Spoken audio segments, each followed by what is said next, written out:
Hey everyone, it's Tim from Linessa Farms, specialty in heirloom livestock. Thanks for joining us again.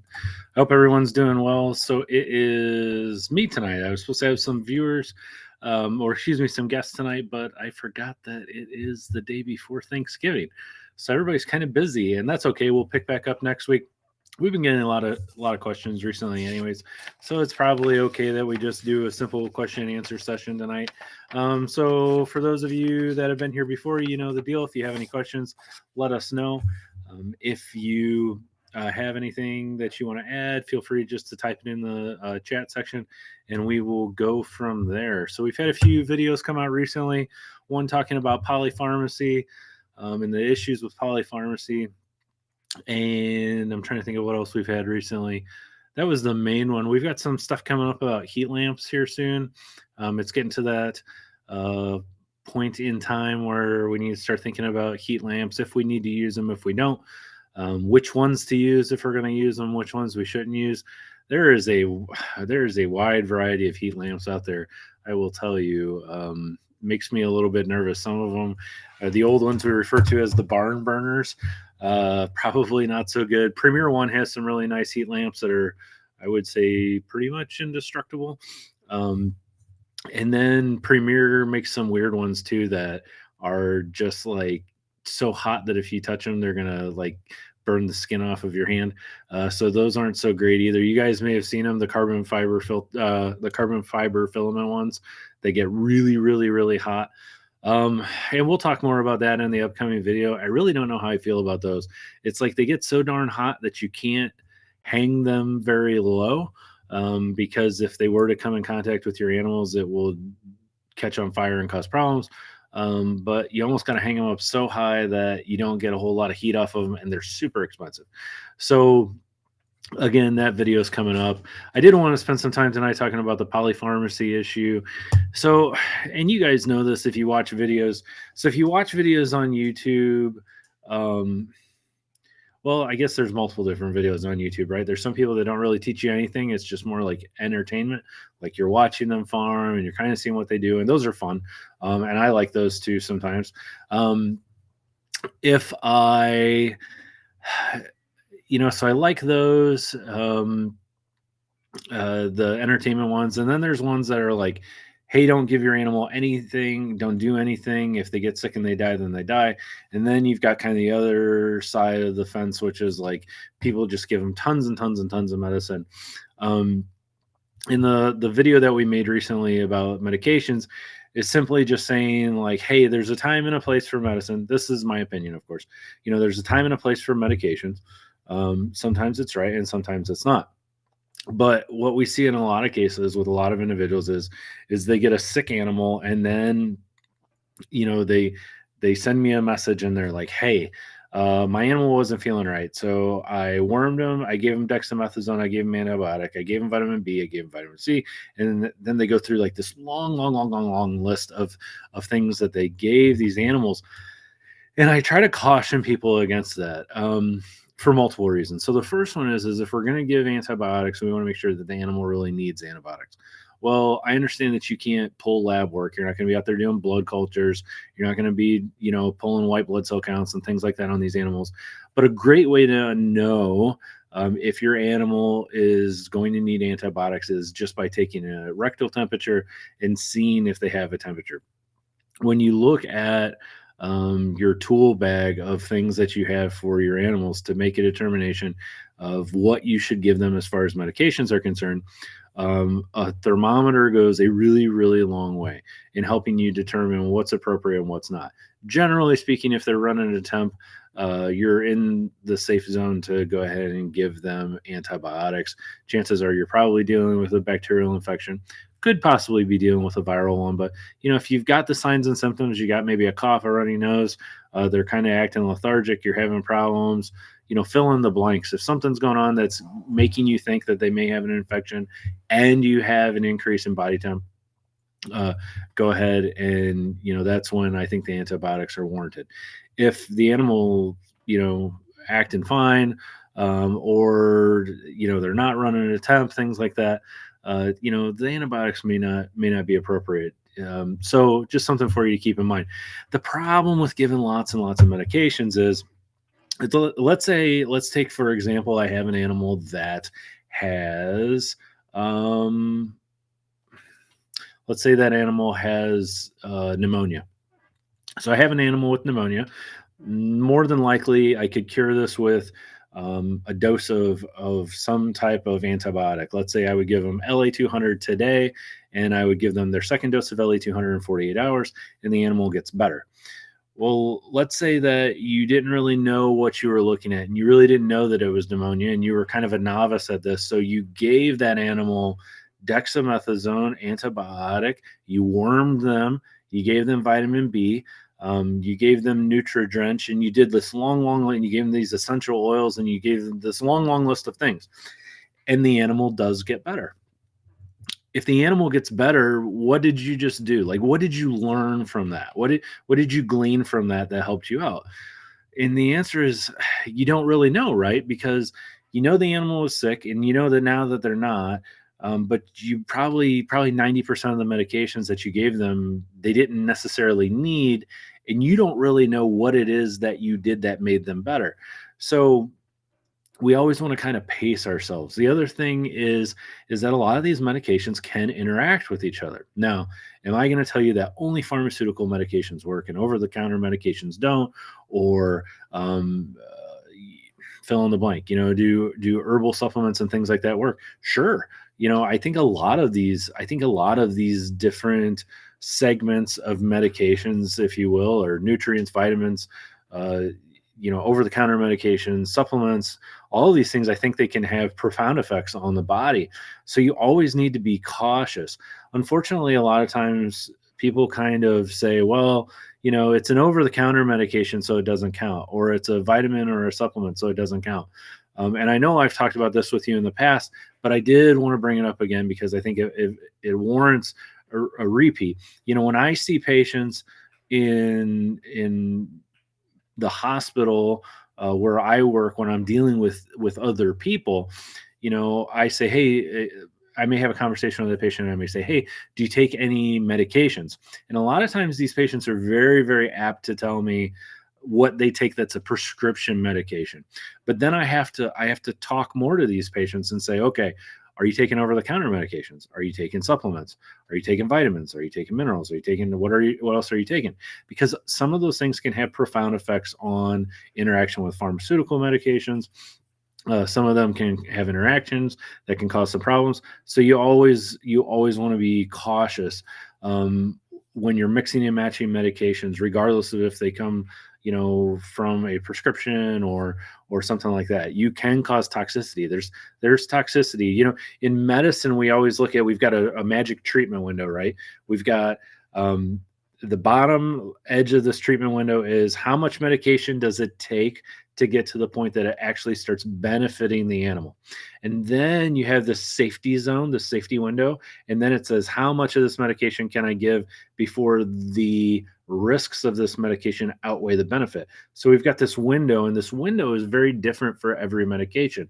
Some medications, like ivermectin, for example, you can give a whole lot more ivermectin than what the prescription says, and you're probably not going to have any ill effects that are going to necessarily cause any permanent damage to that animal.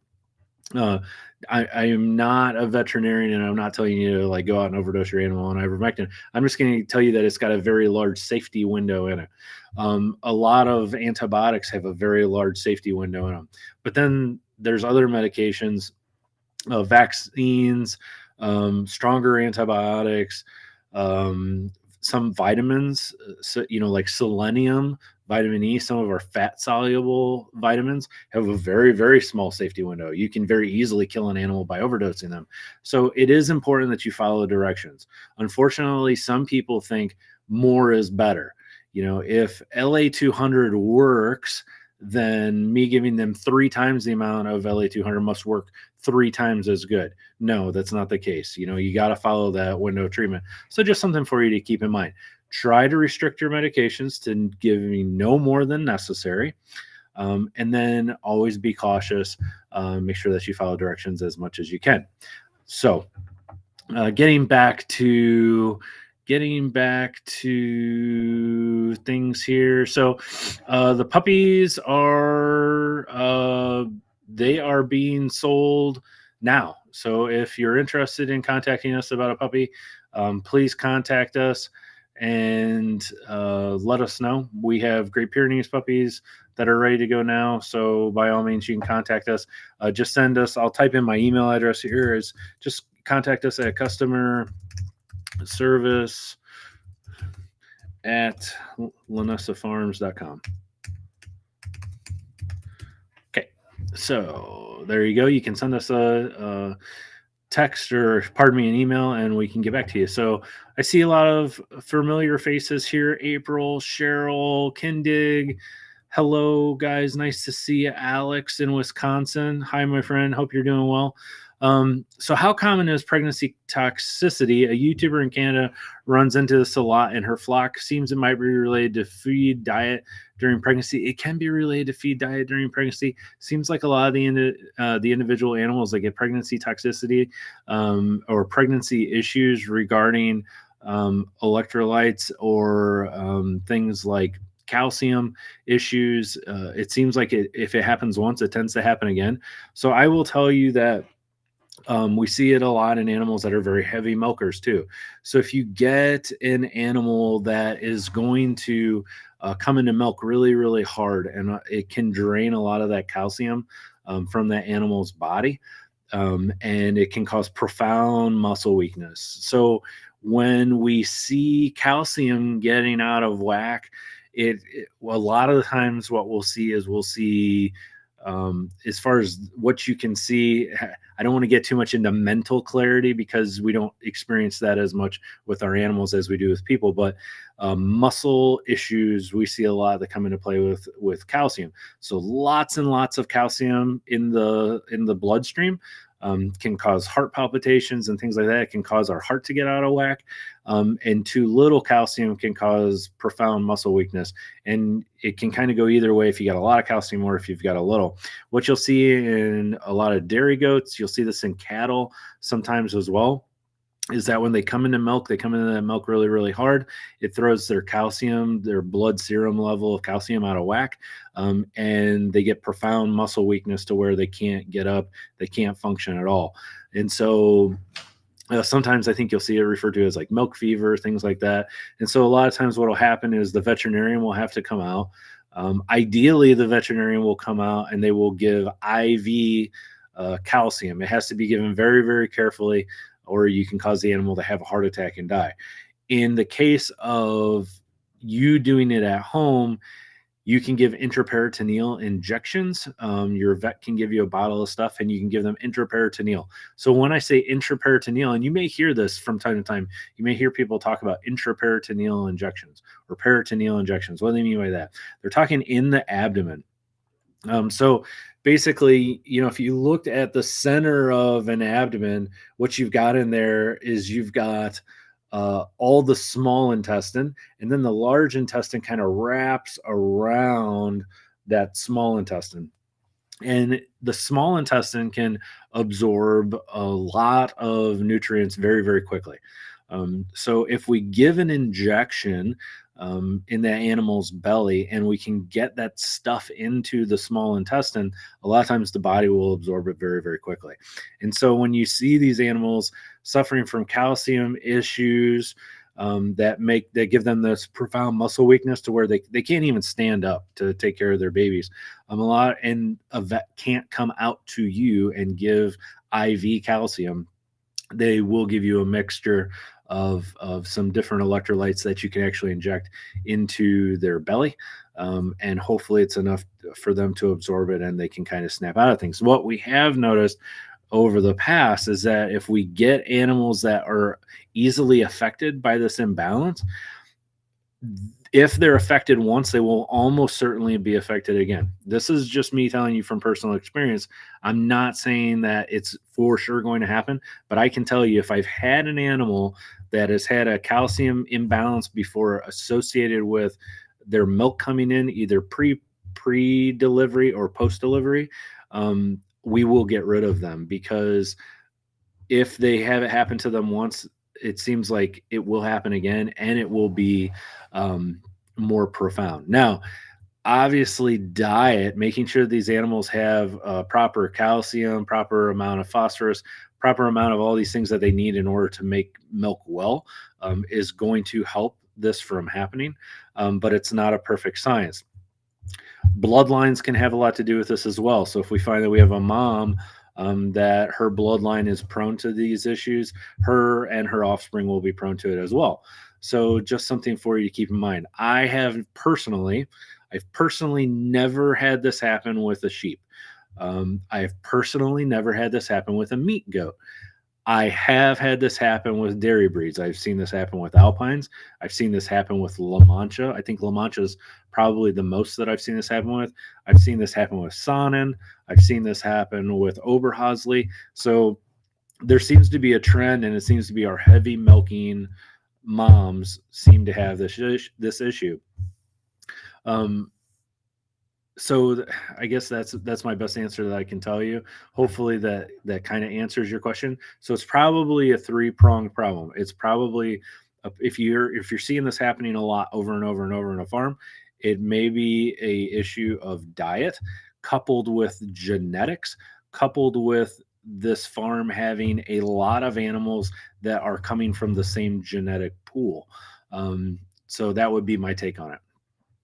Okay.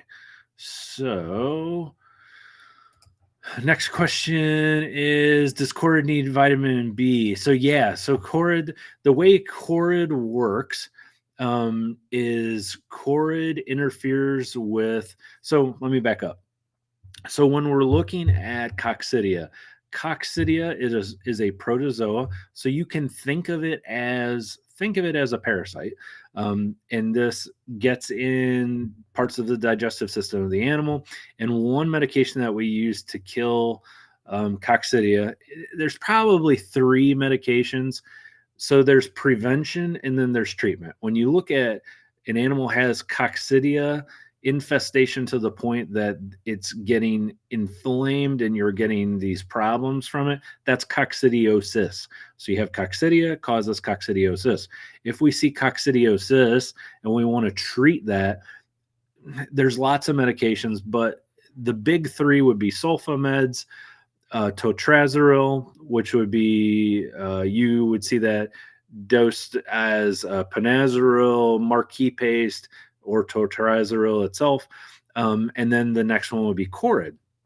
So Corid is a big one that a lot of people use because you can go to the store and pick up Corid in many, many places. The thing to remember about Corid is well, all these medications work in different ways. They all treat a Coccidia infection, and they all kill Coccidia in different ways. And the way that Corid kills Coccidia is Corid actually interferes with the thymine, the vitamin B that these protozoa need to survive. Well, your sheep or your goat needs that as well. And so what ends up happening is Corid has a mechanism in it which blocks that from doing what it's supposed to do. And so when you're giving Corid, to make a long story short, you need to give supplemental fortified vitamin B with that thymine in it to that animal. Otherwise, you're going to have that animal start to suffer from vitamin B, specifically thymine deficiency as well. And that a lot of times is what they call goat polio. So if you've ever heard of goat polio, and a lot of times what they'll talk about is they'll talk about blindness, and they'll talk about some hind quarter paralysis and things like that.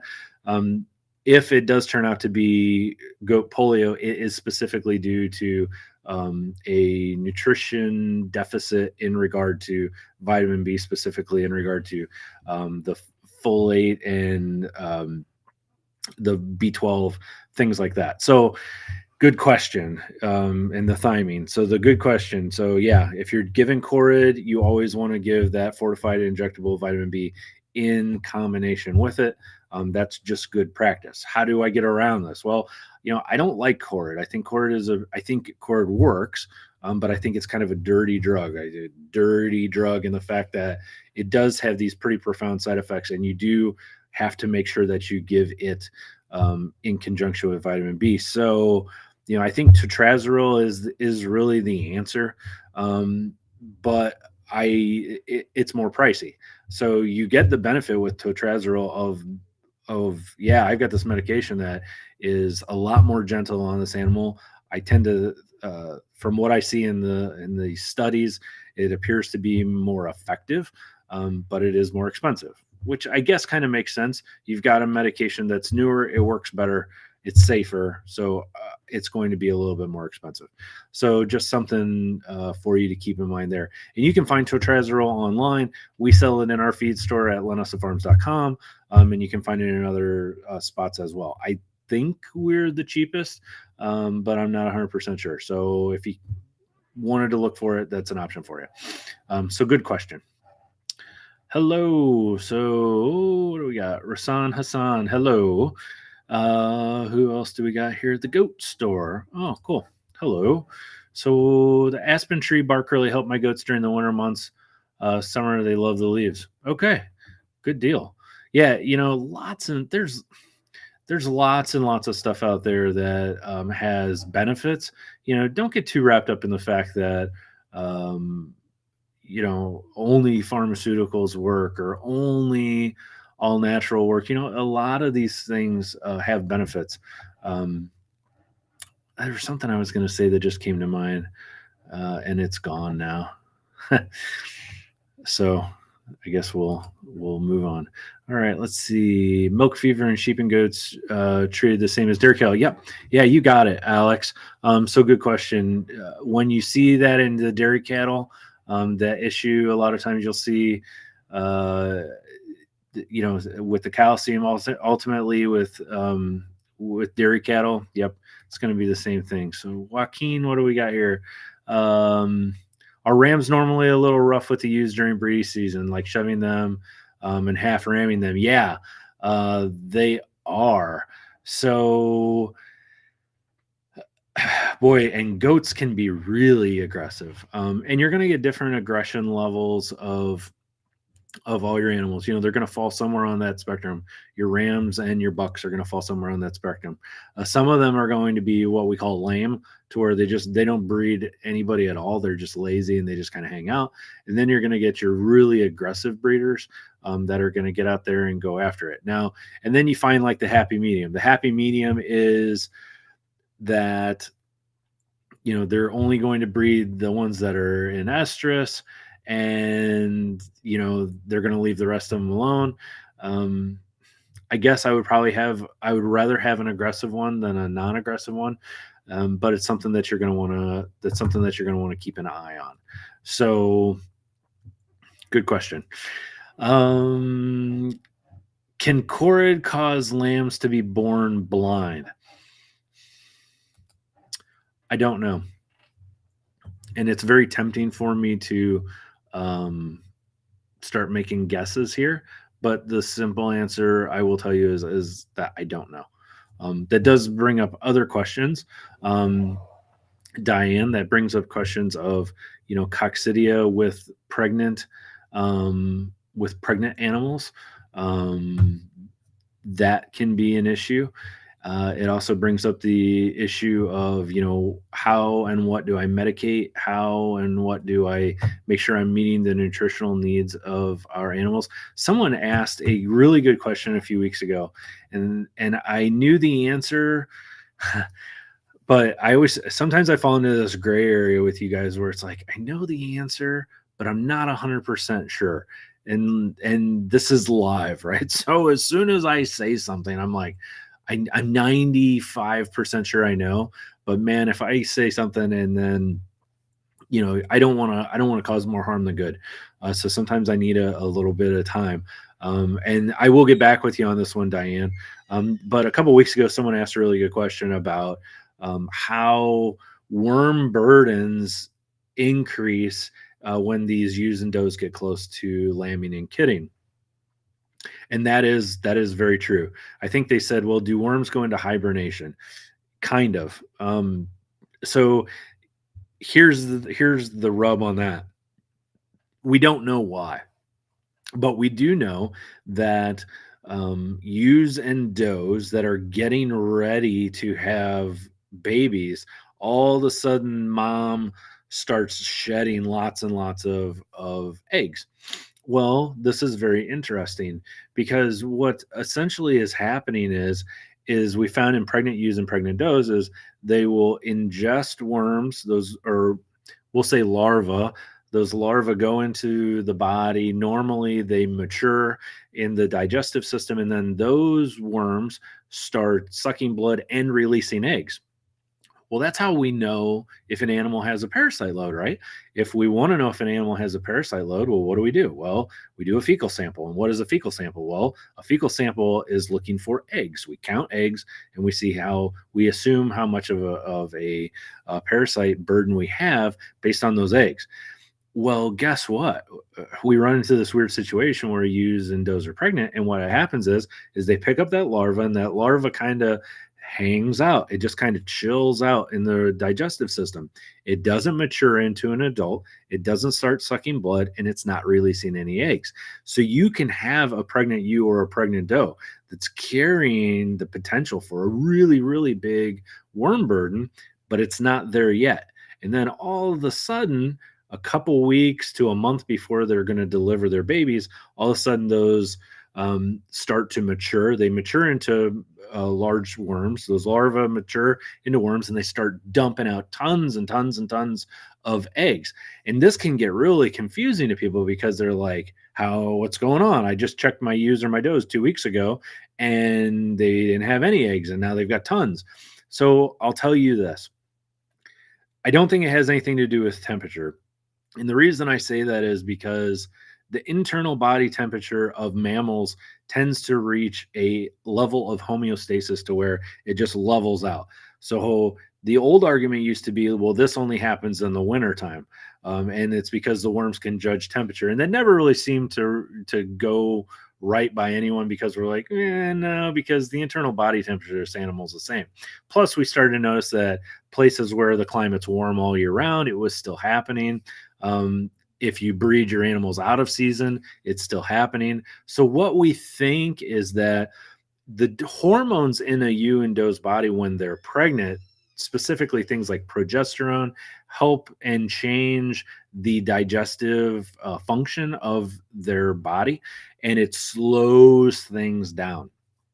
So you can see in pregnant mammals, you can see things like constipation and other issues because that whole digestive system slows down because of those hormones. And what we think now is that those worms, those larvae, can tell because of hormone levels and because of the speed at which the digestive system is working. There's something in them that's triggered to slow down, and so the point that I wanted to make is that you're gonna see some of these things rear their ugly heads right as ewes and does are getting ready to have babies. You're gonna see increased numbers of Coccidia. You're gonna see increased numbers of worms and all kinds of other issues. So something for you to keep in mind. How do we tackle this? How do we prevent this? Well, a lot of farmers will give Coccidia prevention medications to their animals while they're pregnant and while they have kids or lambs on them. And this is where your Bovatec, your Decox, your Rumensin, and these other drugs, these coccidiostatic medications come into play. And that's why you see a lot of feed are fortified with, I would say, Rumensin, Bovatec, and Decox are the big ones. You see a lot of these feeds and minerals that are fortified with those, and those are to help control that coccidia while that animal is pregnant. The other thing is you can really watch for worming your animals as they get towards the end of pregnancy. I know a lot of guys that will worm their animals right about the time that they're having their babies, or right before they have their babies, and then they'll clean out all their bedding to help try to keep those numbers low. So something just for you to keep in mind, just some GWIS information, I guess.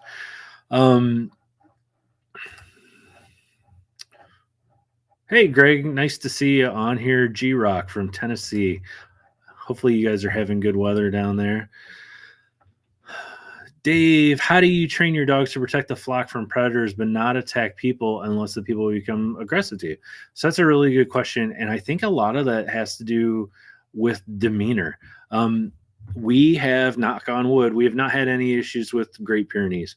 And most people say that they haven't had any issues with them at all. And it's really kind of a bizarre thing. And we've brought this up. We bring this up in conversation with other Great Pyrenees owners too, is that they're very people friendly. I have almost never brought someone out to my farm and had the dog be aggressive towards them. Um, and it seems like, I don't know how they know, but they know.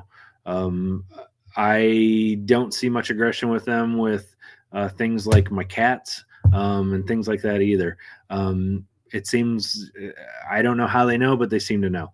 Now, we did raise commodores, a little bit different. They were more aggressive just to anything and everything in general. So I think we can see what everybody else has to say in the chat and in the comments below as this video gets a little bit more traction. But it would appear to me, I think personally, it's the breed and then the genetics that you're getting as well. Our animals are pretty chill. Our mom and our dad are both pretty chill, and their babies seem to be pretty chill.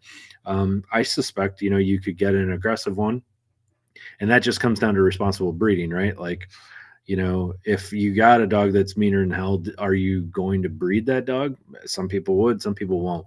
I guess that's up to you. We have mom and dad on site, so when someone comes out to our farm to get a breeding dog or a guard dog or whatever, they can meet the parents and kind of get a feel for it themselves. And see, and that's what we would advise you to do that as well. If you're going to buy a dog, go out to the farm, see what the dog's all about, see the parents, see how the dog interacts with the other dogs, see how it interacts around livestock, and just kind of go from there. I think that's a safe bet, at least. But nothing's a perfect science, right? We've all been there before where you got a dog and it seemed like it did good, and then it just kind of falls apart. So we've seen at least one lamb born each year that is blind. Huh, that's very interesting. Diane, I will look more into this. I would surely think that I don't know. Is that from the same parent? If you track that and you look, and does it correct itself? So that would be my second question. If you could answer further on down in the comment section. So are you seeing a specific bloodline where this is more prevalent than not? And does the blindness correct itself, or are they blind and permanently blind? I would be curious to know that. So I guess, does anything make it better? Okay, what causes my does to have a dry quarter? So I don't know. I guess I'm not following you on this one as far as I'm not following what you mean. If you're using kind of like slang, dry quarter, I'm not familiar with what that means. So if you could simplify that up for me, I can probably try to at least help you out. Sorry about that. How often do you use copper sulfate solution for your sheep? And once you get on a schedule, does it for the most part deal with the parasites? So good question. So, okay. Copper sulfate, when it comes to worming, good question. So as you know, we want to work our animals into copper sulfate. And some of you I know right now are like literally banging your head against the table. You're like, oh, I've heard this 100 times, and it's okay because it's really, really important. And you need to understand the copper sulfate. You need to work them into it. So I don't ever want you being like, oh, my animal has a really bad worm load, so I'm going to drench them with copper sulfate. No, please don't. Copper sulfate is a super strong wormer, and you can kill them. So I would never, ever, ever advise taking an animal with bottle jaw that's got a heavy worm load and drenching them with copper sulfate, because chances are they're going to dump everything and it could kill them. The other thing to remember about copper sulfate is it works really, really good for a very small window of highly prevalent gastrointestinal worms. So, for instance, the barber pole worm, that dreaded barber pole worm, simple roundworms, things like that. Copper sulfate works fantastic for that. Copper sulfate will not touch a liver fluke. It won't do anything for tapeworms. It won't do anything for nasal bots. And so you've got all these other things that your animal can potentially pick up that copper sulfate just won't treat. So we want to work our way into copper sulfate. And the way that I advise doing that is I want you to worm them with a white wormer, like Valbazin or Panicer, Safeguard. And then I want you to do a clear wormer, which I prefer Dectomax. I think Dectomax works best. But you could use ivermectin, fill in the blank. Do that, and then the next step is to go to copper sulfate. And the reason that I tell people this is because I honestly want you starting off on a pretty clean animal when you get them used to the copper sulfate. I don't expect them to be squeaky clean and not have any worms at all, but I don't want them like full-fledged heavy worm load. And people would say, well, if the animal's not showing signs and symptoms of a worm load, then why can't I just do that? Well, why can't I just start with copper sulfate? Well, the reason is because, and we've seen this over and over and over, is you can have an animal that looks fine, has red eyelids, doesn't have any signs and symptoms of a worm load, and you pull a fecal sample on them and they are full of worms. And so what could happen is you could have an animal that has a heavy worm load, and then you worm them with the copper sulfate, and then all of a sudden they just fall apart. They've got diarrhea and they've got profound weight loss and they go pale and they've got all these problems because the animal had a subclinical or a silent case of let's say barber pole worm. You hit them with the copper sulfate and now they just fall apart. So ease your way into copper sulfate. Once you get into copper sulfate, we haven't had to do this, but we know people who really, really, really want to keep their animals clean for like show purposes and things like that. And we've seen them worm them up to every month with no ill effects whatsoever. If you read the University of Kentucky study on copper sulfate use for barber pole worm that they did, they were trying, in chapter 7, they talk about how they were pulling blood samples to see, okay, is this copper getting into their system? Is it going to cause copper issues? They were really heavily dosing these animals with copper, and it just seems like the 1% oral solution copper sulfate simply is not absorbed into their system, which is a great thing because obviously copper can kill sheep. So, the number one thing we worry about with copper sulfate is we're like, oh, geez, how much can I give my animal before it's going to build up in their body and it's going to kill them? It appears, based off the scientific literature and off the blood samples and everything else that they did, that it's just not enough. And for whatever reason, that copper sulfate 1% oral solution is so poorly absorbed by the animal that it simply doesn't seem to hurt them very much at all. Now, on the other hand, here's something that I want you to consider. Should you keep an animal that needs to be wormed that often? Like so we've got a wormer that works really well. But on the other end of the spectrum, you have to ask yourself, if I find an animal that I have on my farm that honestly needs to be wormed every 2 months, do I really want to, and should I really keep that animal on my farm? And I think the answer to that is no, because do you really want to breed that genetics into your flock? And the answer, I think the responsible answer at least, is no. So I always want you to be cognizant of the fact that, yeah, we've got wormers out there that can work really, really well, but it's not, the point is not to have to worm your animals very often. So people ask me a lot. They're like, well, how often do you worm your animals with copper sulfate? And I say, well, I worm them as often as I need to. Honestly, I've got animals out there that I've got a couple Katahdins out there. One that's coming to mind that honest to goodness, I don't know if I've ever wormed her. I will tell you that every once in a while, at least once a year, sometimes twice a year, I will give injections of Dectomax, and that's because I'm trying to clean up or I'll use Cydectin or something that will treat liver flukes, nasal bots. Nasal bots would be more ivermectin. But if I need to treat them for something other than those barber pole worms, that's when I would use something else. So depending on where you live, if you live in an area of the world that is very heavily prone to liver flukes, you may have to work in a semi-annual or an annual injection schedule of something like Dectomax in addition to the copper sulfate.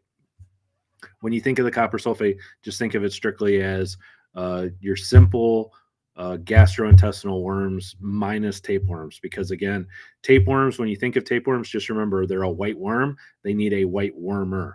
So you have tapeworms. So you're looking at Safeguard or Valbazin are your two big ones that will help you out with your tapeworm. So that's a very good question. And I'm glad you asked it. So thank you. Okay. Are you planning on your dogs having another litter, not starting in farm until April, May 2023? I think so. I guess, I don't know what the opposite of a puppy mill is, but that would be us. So we, maybe once a year we'll have a litter. We'll see how that goes.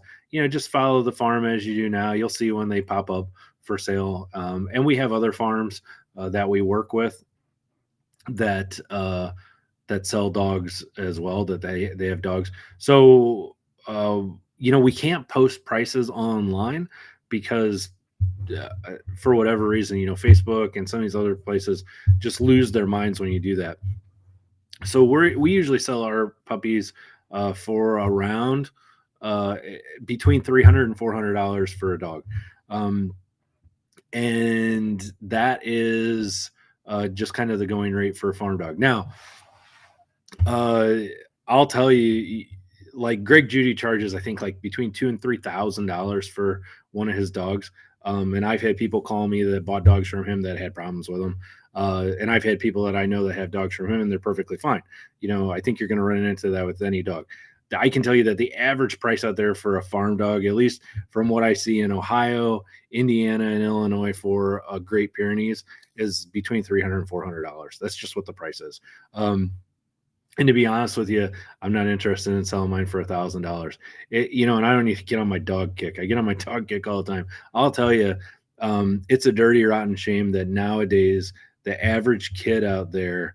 I have such fond memories of my dogs when I was a kid, and I like my dogs. I just love my dogs that I have now.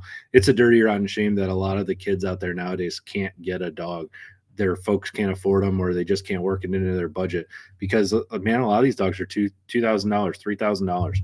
And it's really easy to say, well, I really like my dog and I would surely pay that much for them. But, if you've got a family that, I don't know if you guys have noticed out there, but the price of things keeps going up. We're more than content with keeping the price of our dogs where they're at. I think that's enough. I think that's a lot. Of course, we have to raise them and breed them and everything else and feed them and give them their shots and everything. But I'm okay with $300, $400. I think that's more than enough. And I think it's important for people to be able to have one. But you may find them out there for $1,000, $2,000, and they may be a lot better than mine. They may be very special dogs. I don't know. So that's all I have to say about price. What is your opinion about dry lot to prevent worms? I don't think dry lot prevents worms. I think dry lot increases risk for worms. I think the best situation, the perfect Goldilocks situation is you just got 1,000 acres of land with rolling green hills that always have food on it all year round for your animals, and you do nothing but rotational graze them. Now, is that reality for most people? No, of course not. That's not reality. Most people either run a dry lot situation or a blended situation where they've gone on pasture part of the year and on dry lot part of the year. But I think for overall health of the animal, I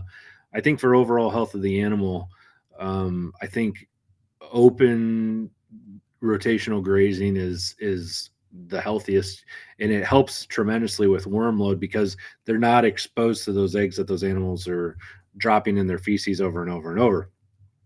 Now, of course, then you have the extremes of that, right? Where you've got people that are like, if you put your animal on dry lot, you're the devil, and that's the worst thing you can do. And then you've got other people that say rotational grazing cures all problems, and you're never going to get a sick animal, and you don't have to trim their feet anymore. And it's just like this magical thing. No, the reality is even if you're on dry lot, animals still get sick. Animals still get tetanus. Animals still get hoof rot. Animals still get bacterial infections. Like, it doesn't stop any of that. But I can tell you that the more you pack animals into an area, the more work it takes. Does dry lot necessarily lead to a higher incident of worms?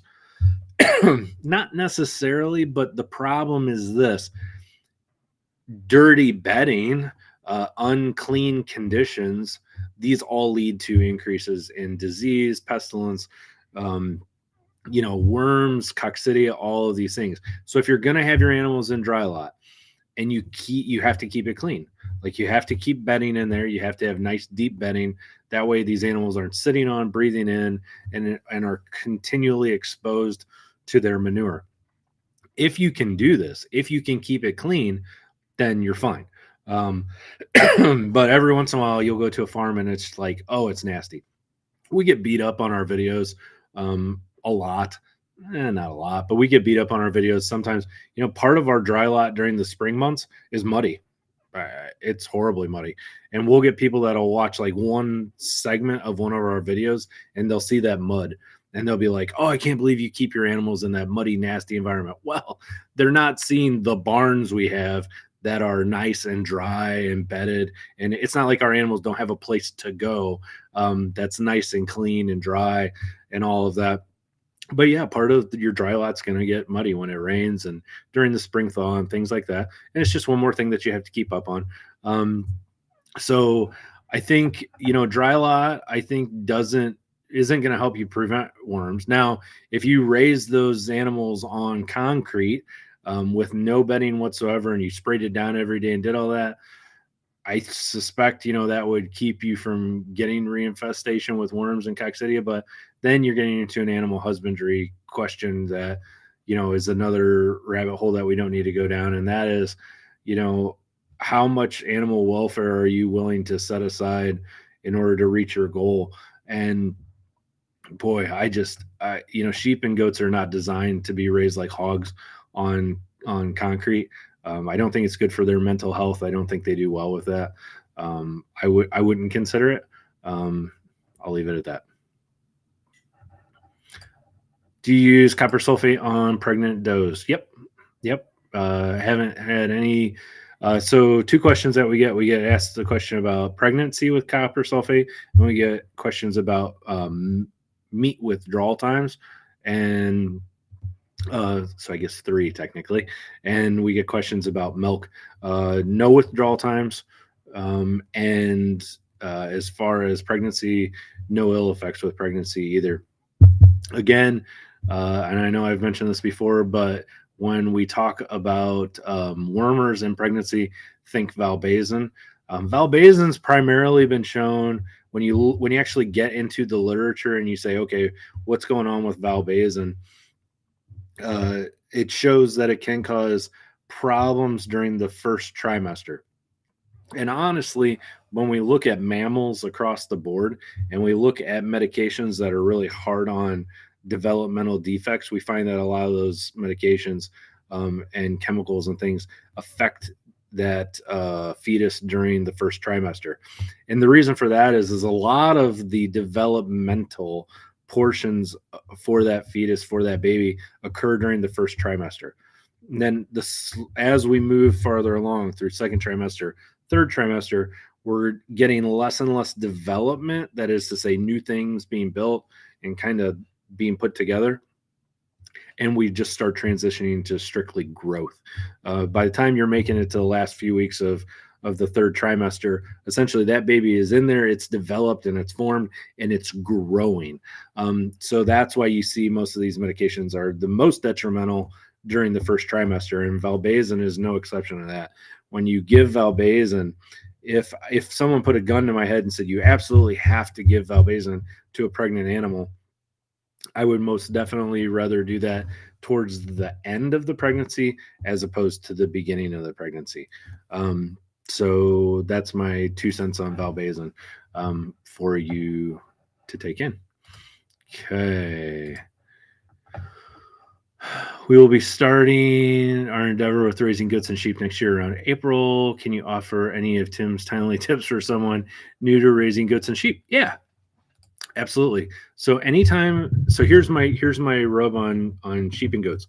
So if I get a friend or a family member or you guys, my extended internet family, and you say, I want to get into sheep and goats. Here's what I tell you to do first. And it's going to slow you down for about a year, but hear me out. I think you should get 2 to 3 ewes or does and 1 male. Now, if you can get away with not having a male and you can get a loner or a lease one or something like that, even better. But I think you should start off with 2 to 3 ewes or does. And they can be, I would prefer you get a younger one, but if they're experienced, that's okay too. And just go through 1 lambing season or 1 kidding season. That's it, just with that small number, and learn what it's about. Get through the problems of, what to do, how to feed them, the mechanics of feeding them, what works, what doesn't, how to give shots, how to trim hooves, how to do all that stuff. And a lot of people say, oh, no, I want to start off with a bunch because I want to make money and I want to do this and I want to do that. I get that. But I want you to start off and really see if you like it. See how much you enjoy it. See if, how it affects your lifestyle and what you can get done and kind of get a feel for how much it's going to cost you. There's not a lot of difference between, in my opinion, there's not a lot of difference between having 20 goats and having 30 goats or having 10 goats and having 30 goats. It's like, once I get up to those numbers, I'm like, meh, I'm just like, it's the same thing every day. There's a hell of a difference between having 2 and having 20. There's a huge jump, between just having a few and having even 10. So, because intuitively, you guys know this, think of your workplace, think of your children, think of, whatever it is you do. What 10% of the folks are going to be 90% of your problem, right? Look at your workplace. 10% of the people are 90% of your problems, and your sheep and your goats are going to be no different. 10% of your sheep and goats are going to be 90% of your problems, and you can kind of help alleviate that by starting off with a smaller number. Go through 1 full season, get them pregnant, have the babies, wean the babies, and then have a sit down with either yourself or your spouse or your significant other or whatever it is, whoever you're doing this adventure with, and say, okay, no kidding, is this something that we want to continue doing? Is this something that we can afford? Is this something that we enjoy? And then you go from there. And maybe you're like, yeah, we want to do this, and you get more, or maybe you say, no, this isn't really for us, and then you get rid of them, sell them, do whatever, and then it's over. I think that's the best way to do it. I think that's what will make you the happiest. And I think that's the way you're going to learn the most. And then you just go from there. So that's my take on getting started. That's what I tell everyone. So, go from there. Oh, I already know. I just barely read this, the response from Rocky Ridge Borgos, and I'm like, oh, I already know what you're talking about. So I kind of brain farted on that one, so I apologize. So dairy terms mean that you have some does that didn't have mastitis when they kidded, but then one teat is completely dried up. So there are a couple of disease processes that you will run into with sheep and goats, where having hard bag or having them dry up can mean that they're displaying some kind of signs and symptoms of a more serious disease process, and that could be some kind of viral pneumonia, that could be all kinds of things. We're not going to go down that road. So just assuming that you have an animal that either is not producing enough milk, or they produced milk before and they're not producing milk anymore. And this comes up a lot. And this is something that I really want you to watch out for when you're purchasing new livestock. So we're going to kind of tackle a couple things with this. So let's imagine that you have ewes or that you have does, and they've had their babies, and you're weaning the babies, and mom has dried out, and you're getting ready to put them out on pasture, or you're moving them, or you're checking them out, or doing whatever. What you need to do is you need to actually put your hand on the bag of that animal, and you need to feel. And sometimes what you'll find is that you'll find that mom didn't have mastitis. She didn't have any outward signs of anything that's going on, but you'll feel she has a little bit of a lump in there. And the first year that you find it, that lump may only be about that big. It might be bigger, but it may just be a little itty bitty bump. And we, in some cases, we would refer to this as a granuloma. Maybe for whatever reason, some of the tissue in there got damaged. Maybe she didn't necessarily have mastitis, but something ended up happening, or where she got a minor subacute infection, whatever. If you find a ewe or a doe that has that little bit of a lump, chances are it's going to increase. The next year she's going to have bigger, or she's going to have more. The year after that, it's going to be bigger, it's going to be more. And it doesn't really appear that there's any rhyme or reason as to why this occurs. But eventually they'll go dry on that side. It just will not work. There's too much damage to the tissue, whatever, for whatever reason. So if you're having a ewe or you're having a doe, you want to annotate that in your medical records, and you want to say, okay, notice small, granuloma on right side of bag or on left side. And when you're documenting right and left, always go off the animal's right or the animal's left, not your right or left, or you'll drive yourself nutty trying to remember what was going on. And then, normally if I notice a small one, I'll keep them maybe for one more year, and I'll see how it progresses the next year. And if it's grown at all, they're gone. They get cold, because I know that eventually I'm going to get shut down completely on that side. Now, I have had a few ewes that it's like they never had any signs or symptoms of mastitis. They did not have mastitis, but for whatever reason, they start to develop these granulomas, and it just slowly but surely falls apart. When it comes to goats, we've noticed the same thing. So watch for those granulomas. If you're going to buy an experienced ewe or an experienced doe, always, always, always put your hands on that bag. Feel that bag and feel if you can feel any lumps in there, even smaller ones. If you're starting to feel them, they're headed down that road, and it's something that you want to watch for. So probably the number one overlooked thing that we see with individuals buying used does or ewes is that they're not putting their hand on their bag. They're not feeling for any kinds of these granulomas.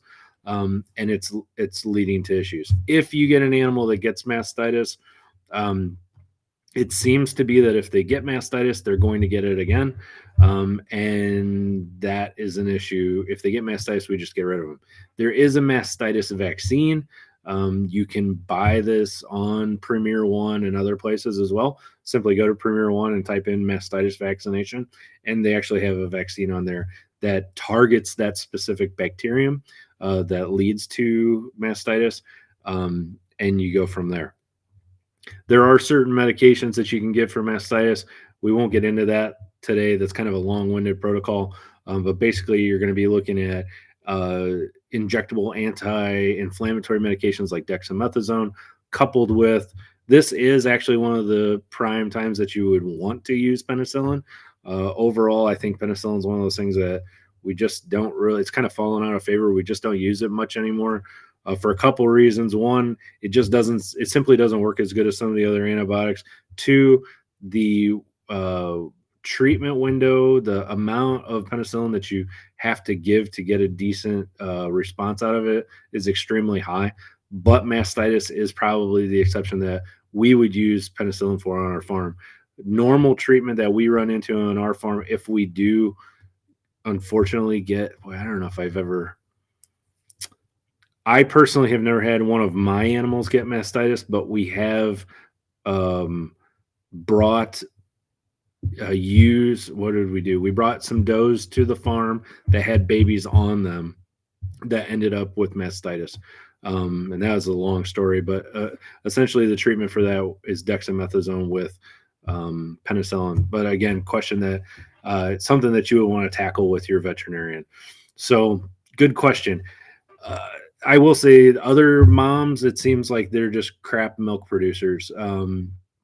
We have a few boar goats that boars are just, and I don't want to beat up on boar goats too much, but man, it's amazing.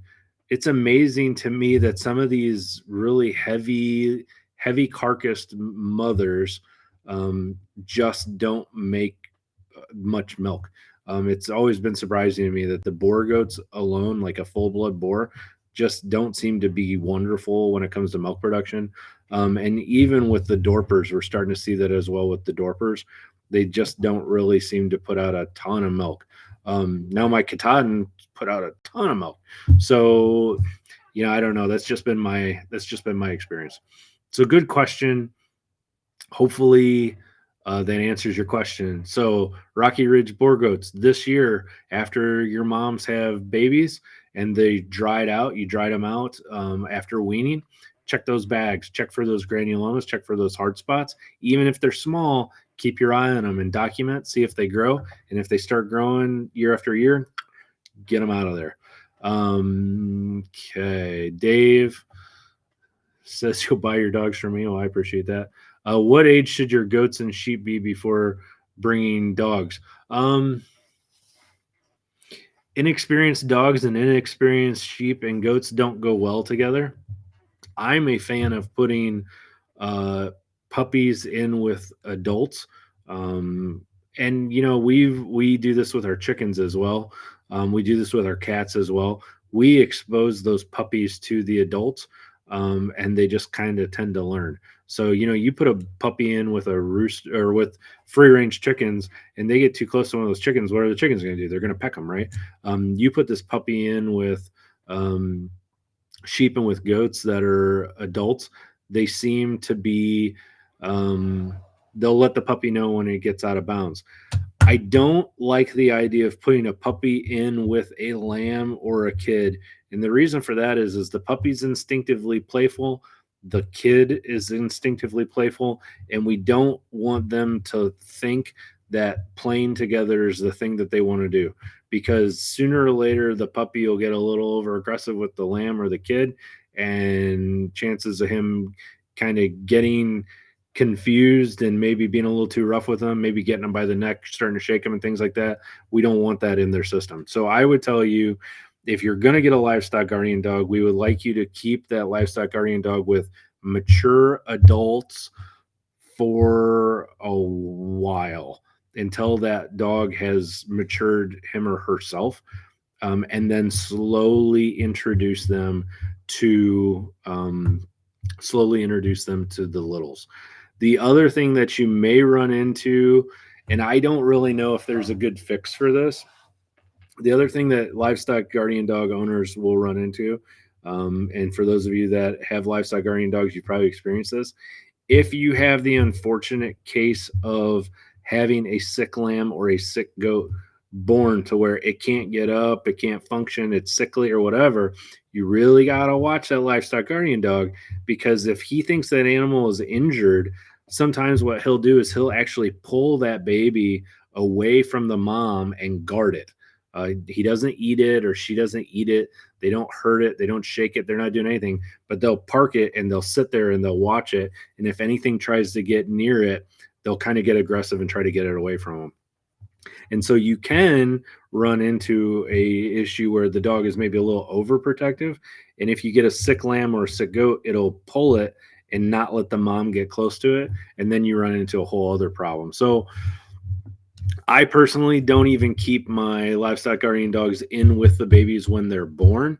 We will start to commingle them together when the babies are about 2 to 3 weeks old. Once the baby's old enough to pop up and run around on their own, and we're sure that they're healthy, then we've never, knock on wood, had a problem.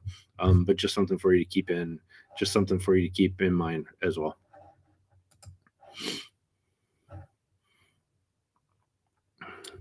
All right, FJB. How late in the pregnancy is it safe to trailer use? Ha! Good question, buddy. We have seen ewes and does deliver babies on the trailer. And it is, I think there's a window. I don't think it's simply a late time period and an early time period, because I think if you trailer them too late, you set them up for early delivery. If you trailer them too early, then they can spontaneously abort and you can have problems there too. So I would say, once you get them about 2 months in to pregnancy, if you needed to trailer them, I wouldn't have too much trouble with that. And then once I got within 3 weeks of delivery, maybe 2 weeks of delivery, that would be about the last time I would want to trailer mine. So that's a good question. I think anytime, and a lot of it has to do with the ewes and the does, right? Like how much are they used to being trailered? How much are they used to being moved around? Like my animals are used to being trailered because I move them from pasture to pasture to pasture. My animals don't think anything of being trailered. They're like, oh, here we go again. I can open up the door on my trailer and some will just jump right on because they associate it with going somewhere to get more food.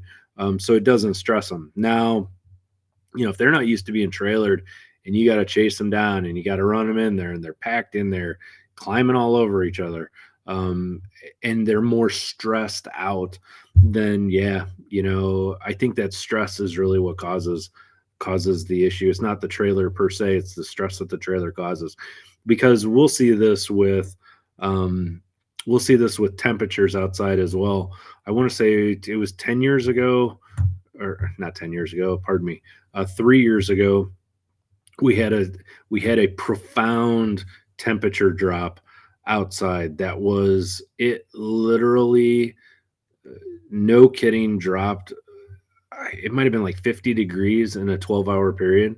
We went from something like 40 degrees Fahrenheit to like -20. Had a monster cold front come through, and all of my ewes dropped their babies, and they were all premature. And I had more bottle babies that year than I've ever had in my life. So stress, and then there's drugs that you're going to want to make sure that you always avoid. Dexamethasone will make a ewe or a doe have a kid.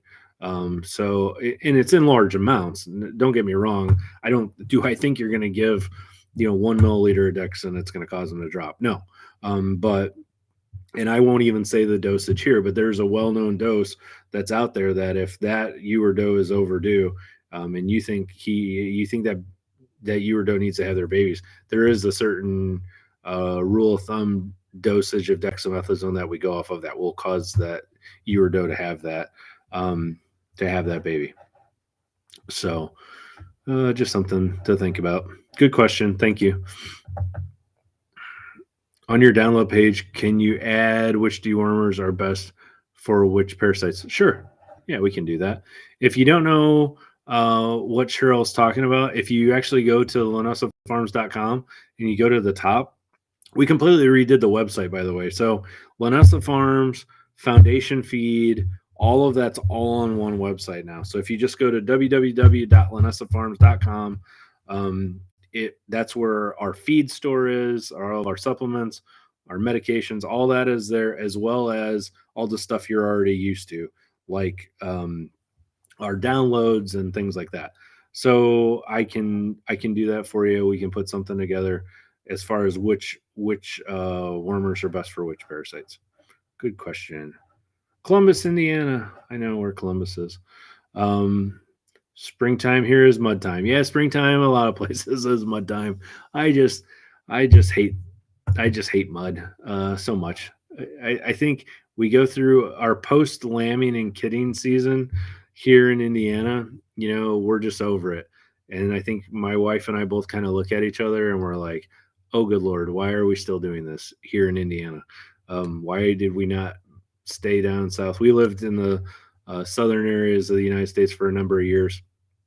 Uh, so I will say, I lived in, not visited, I lived in North Carolina, Fairbanks, Alaska, San Antonio, Texas, Tucson, Arizona, and then here in Indiana. So my experience has been kind of all over the place. There's benefits to every location. But I will tell you, I really think that those temperate areas where you get the seasons, but they're milder, Carolinas, Kentucky, Tennessee, parts of Arkansas, places like that. Like, I think that's the place, Missouri. Um, I think those are the places I would pick if I had everything I wanted and I could just decide where I was going to drop my sheep or goat farm. But life doesn't work that way. So here we are in Indiana, and it's okay. Uh, so I'll leave that there. I have my ram with the ewes for 2 heat cycles and then take them out. Okay. Do you wait 2 weeks to introduce another cleanup ram to make sure they're all bred?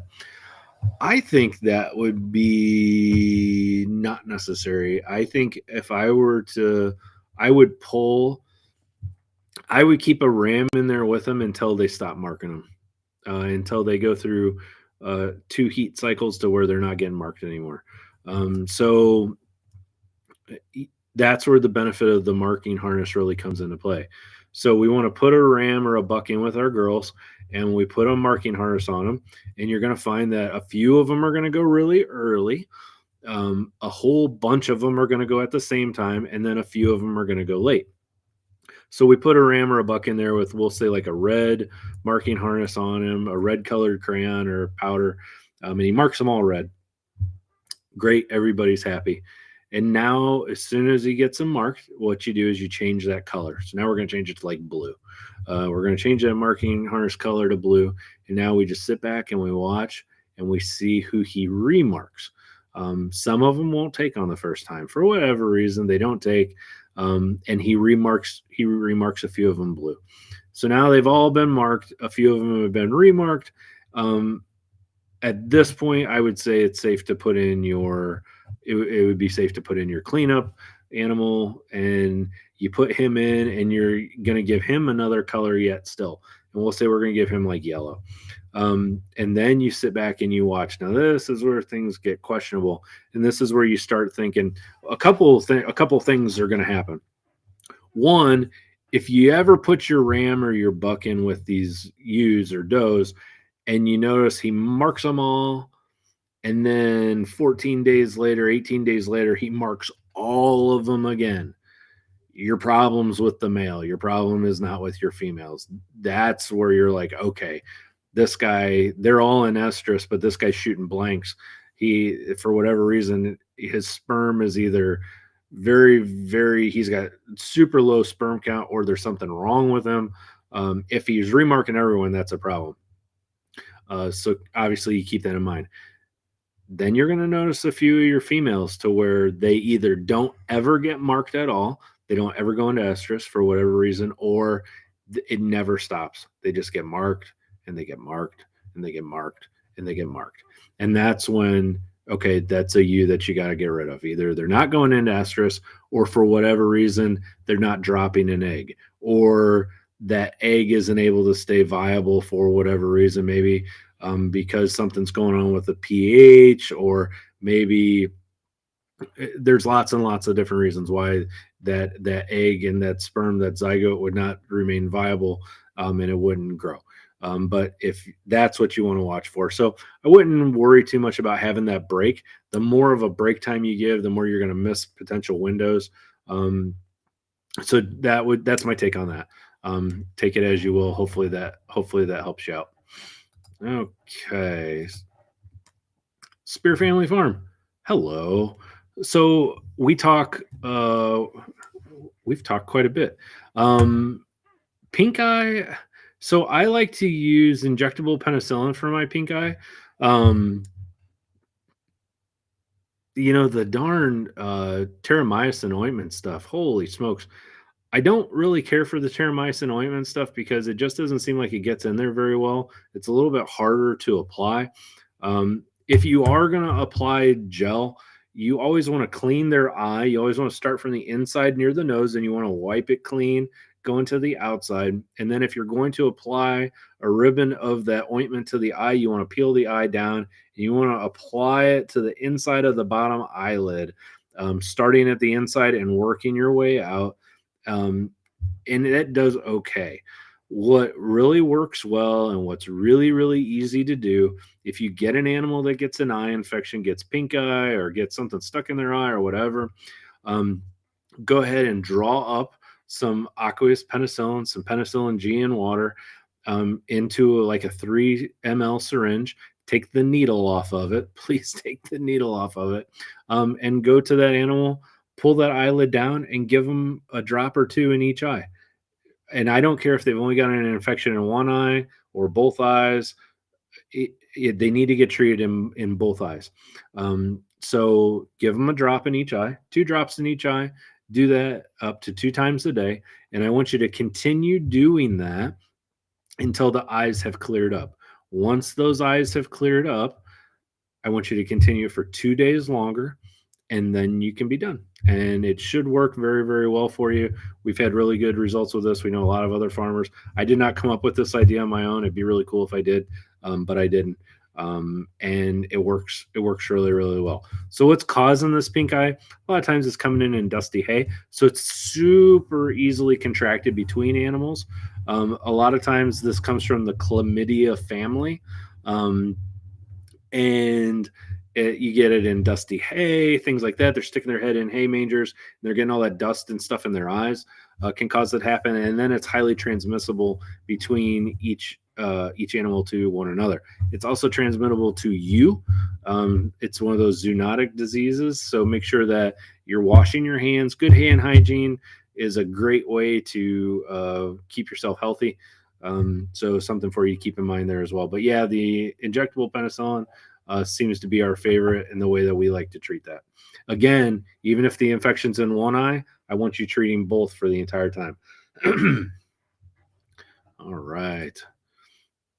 Joaquin, everyone give the video a thumbs up. Happy Thanksgiving. Well, thank you very much. Yes, happy Thanksgiving to everyone. The thumbs up do help.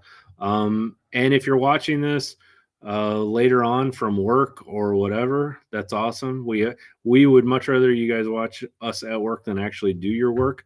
It's much more entertaining. Make sure that you leave a comment. Let us know. We always monitor our comments, so feel free to leave a comment. Dustin, hey Dustin, hope you're doing well. What do you do for sheep with chipped or broken hooves? I've been trying to correct with hoof trimming, but it seems they just keep growing back funny. We have, if you, boy, it's tough. Good nutrition can help out a lot. Good free choice mineral. And I know you, Dustin, and I know you feed your animals very well, so I don't necessarily think that's an issue. You can take the grinder to them. You can take a grinding wheel to them, or you can use a rasp, like a farrier's rasp, and you can try to just like keep up on it.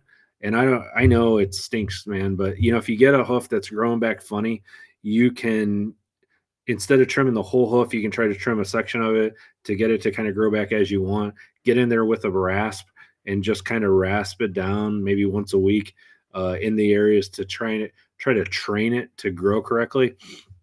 But it's tough. And sometimes you'll get these animals to where you inherit them with funky feet. Like you didn't do it. You just got this animal with like genki toes or whatever. And those are just almost damn near impossible to fix.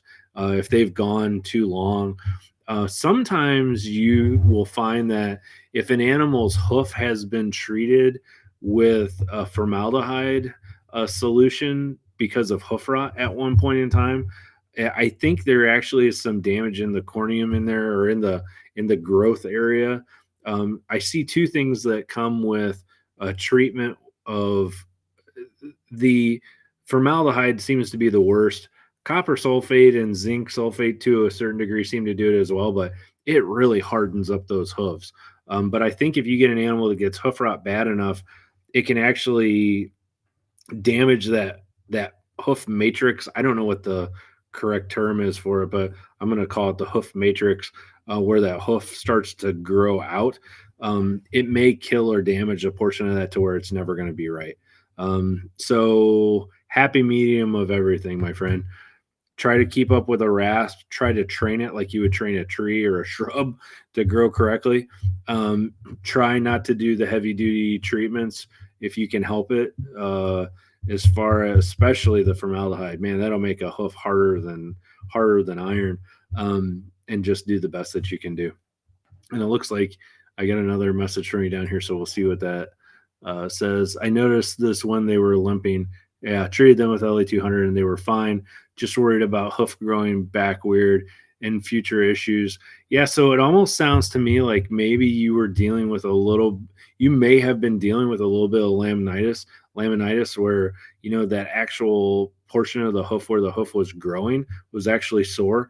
And you'll see this sometimes with these animals. It's like you look at the feet and they look really good, but you notice that they've got a lot of hoof on them, and when they're walking, they're actually sore, and that can be caused by the hoof growing a little bit too fast. They say that the free choice sodium bicarb is a really, really good buffer against laminitis. That comes out of the Pipestone Vet Manual. When they talk about free choice sodium bicarb, they talk about the benefits in that in preventing laminitis. So something to consider there as well. But yeah, that may be kind of the perfect storm that you have of a few different things. LA200, I think that was probably a good call on your part, because there's probably something going on in there that you obviously identified it, but it wasn't necessarily something that you could see with the naked eye. All right.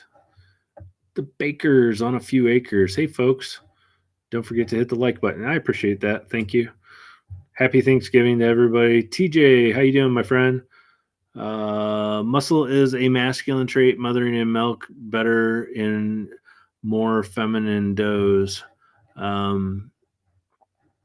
Yeah, that's true.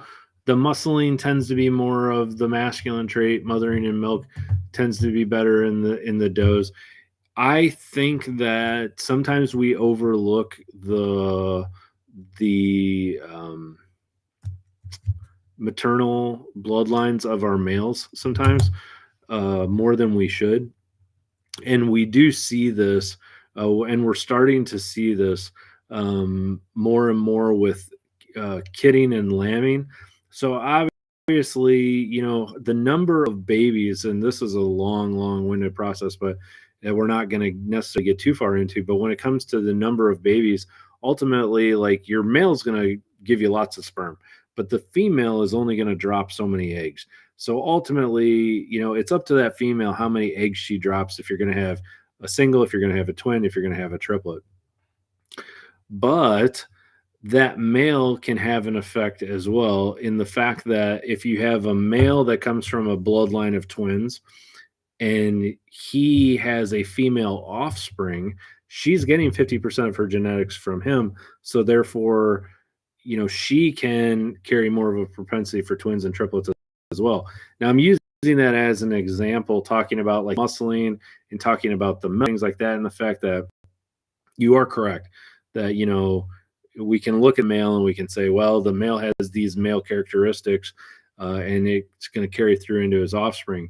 But I think that his mom plays some role in that too.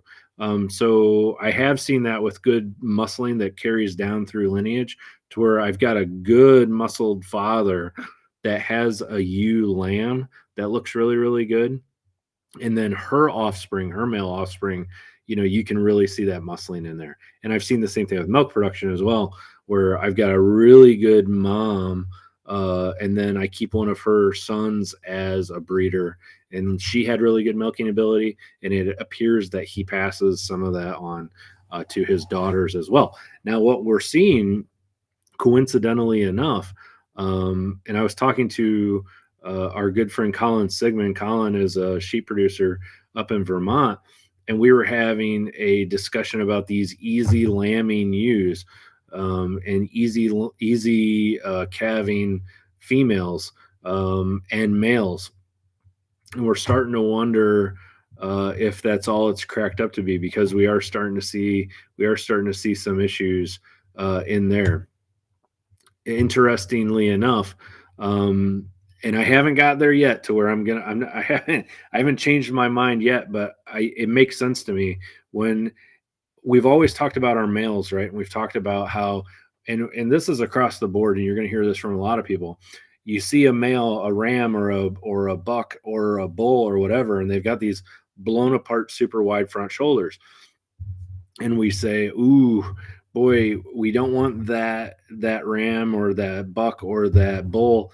Their babies may be hard for that mom to deliver because those wide shoulders can't narrow down enough to get through the birthing canal and be born." Well, so what we've done is we've developed these easy breeding rams, bucks, and bulls, right? And to where it's easier for the mom to deliver. The problem that we didn't think about is that wide hipped or wide shoulder, or excuse me, narrow hipped or narrow shouldered bull or ram or buck is now going to have females that are going to have more narrow hips, and in turn they're going to have a harder time delivering their offspring. So I don't know if I lost you in the deep weeds of that one or not, but essentially, in by trying to fix a problem by not having wide shouldered babies, by selecting a narrow shoulder male, we've inadvertently, now we have females that have more narrow shoulders and narrow hips as well, and now they're having a harder time delivering babies that they normally wouldn't have. So, boy, it's tough. You start playing these genetic games, and you got to be careful that you don't get lost in there. All right. How do you select your replacement does? I mean, what are the different criteria that you consider?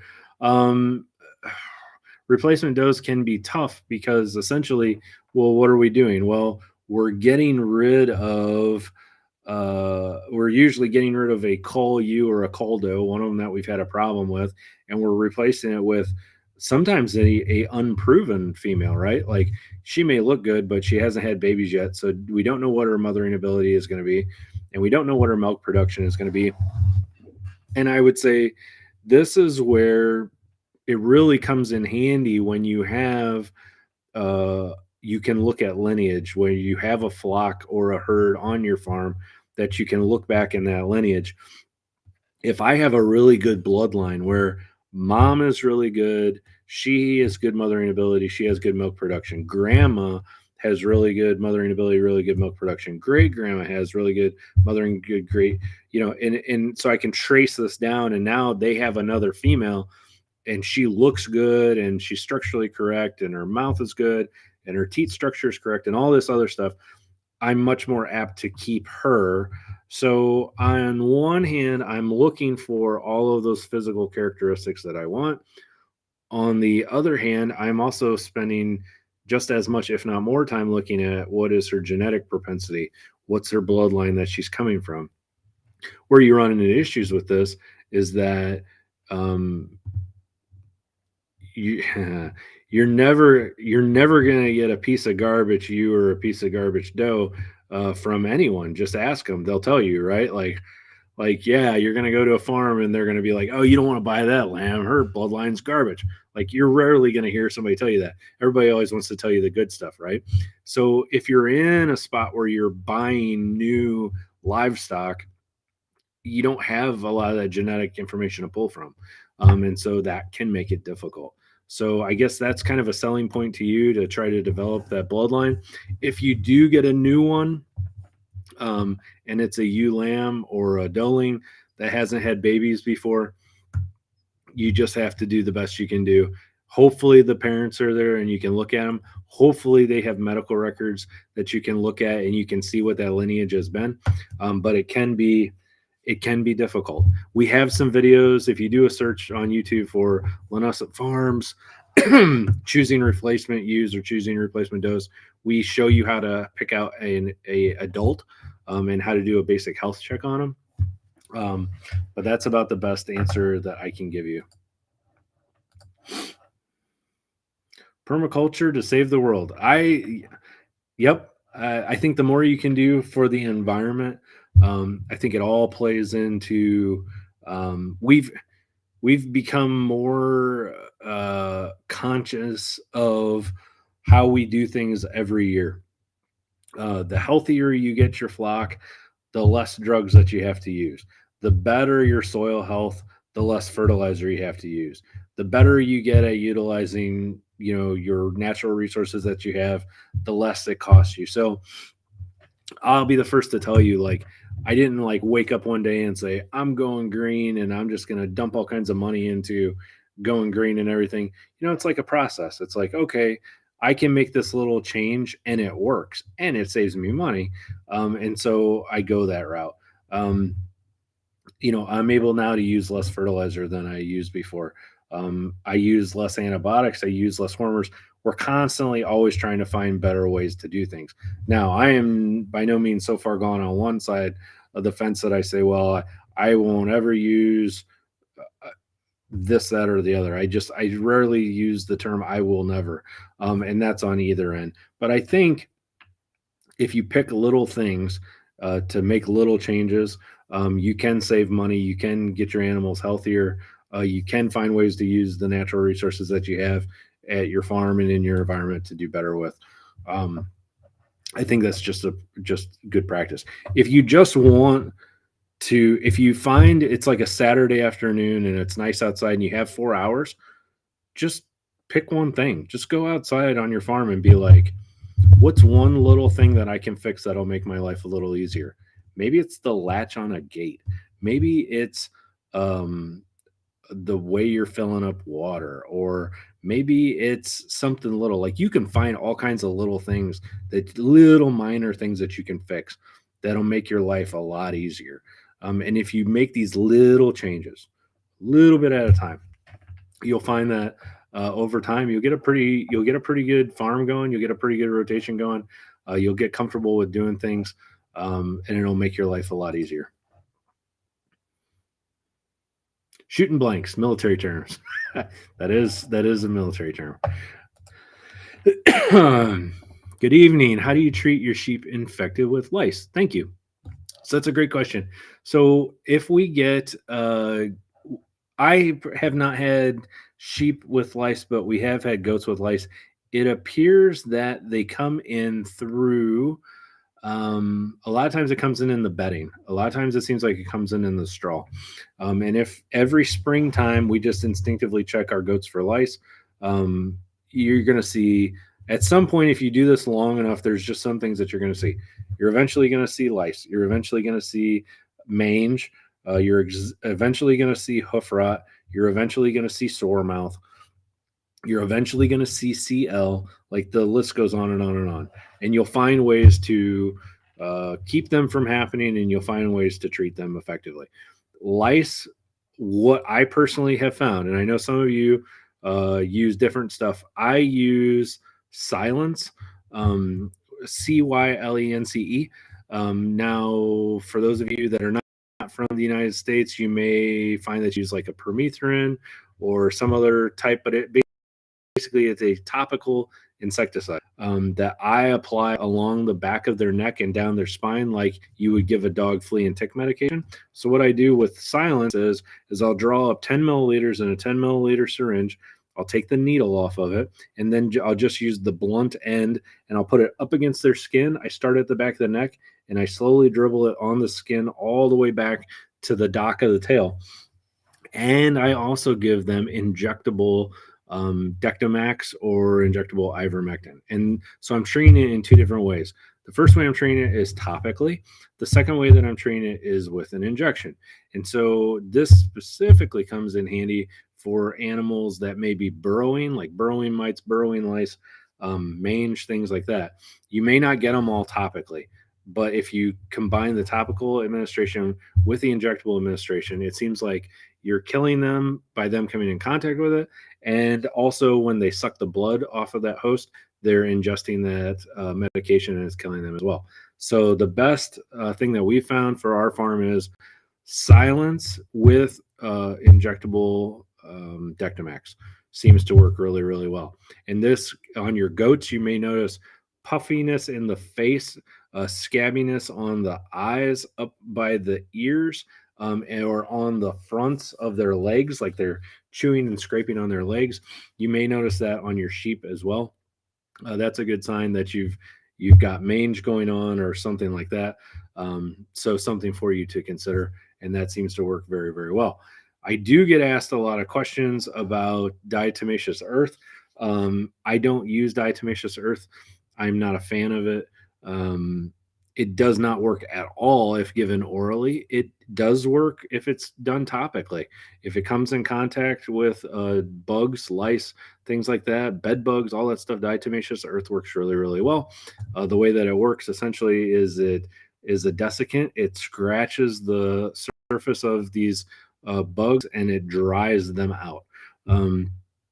The problem that I have with diatomaceous earth is it is abrasive. It hurts it irritates the mucosal lining, it irritates the eyes, it irritates the nose, it irritates the throat. It is not healthy for you to breathe in. It is not healthy for the animal to breathe in. A video on diatomaceous earth. I wish that it worked better. I wish that it were safer. You just have to make a judgment call and see what works for you. But overall, good question. Thank you. Oh, donkeys didn't do their job. Yeah. Unfortunately, donkeys work okay in certain situations. Some donkeys work, some donkeys don't. Alpacas don't work at all. We've heard alpacas will herd sheep to a safer area. Donkeys will kick the life out of a dog if the dog gets close enough to them to threaten them. They will chase them down and stuff. They're just not fast enough for coyotes. They don't appear to be fast enough for coyotes. That's just my 2 cents on the donkeys. We love donkeys. We had a donkey for a number of years, and she went to live with our friend Mark on his cattle farm, but she just didn't cut the mustard when it came to coyotes. So, yep, livestock guardian dog is definitely the way to go. When is the best time to dock the tail of a lamb? Also, is there a time when it is too late? Yeah. So, best time to here's the thing with lambs and with goat kids. And so we're not going to dock tails on goat kids, but it is something to keep in mind. So anytime we do any of these procedures on these animals, it knocks them back, right? It causes stress to the body, and we find that it damages feed conversion ratio. It just kind of puts them down in the dumps. They don't grow very well. They may not put on weight very well, or they may actually lose a little bit of weight. And so what we try to do is we try to bundle these things. I call them my cares. And that's my old term that I picked up way back when I was working in a neonatal unit at a hospital. When we were taking care of our babies, we refer to it as our cares. And so when I think of like my tail docking and my ear tagging and my castration and my vaccinations and all these things, I try to bundle my cares together. And that is to say, when I get that lamb or that goat kid in there, I want to try to treat them with as much as I can at one time to limit the amount of stress. I want all that stress in a short period of time, and that way it's not there later. So when it comes to docking tails, and it comes to castrating and it comes to ear tagging and all that, perfect answer is this: first or second day of life. If I had a really, really healthy lamb that I knew I was going to castrate and I knew I was going to dock the tail, I would do it all at one time. And I'd tag them and dock them and do all that all at one time. I find that castration with the lambs, doing it that early is a little too early. You're not going to be able to get both their little nuts in there when you put the band around them. And then you're going to have, these mono nuts running around, or you're going to miss it all together and it's not worth it. But I do band my tails and I do tag my ears. If you can help it, do it like the first or second day of life. So I don't mean the day that they're born, but I mean like the second day. I find that the best way to band them is if you're going to show them, right, wrong, or indifferent, we'll just go there. If you're not going to show them and you don't think they're going to be shown, dock them a little longer, leave it to where it covers the butt, leave it to where it covers the vulva, and do it that way. That's what I do for all mine that I know aren't going to show.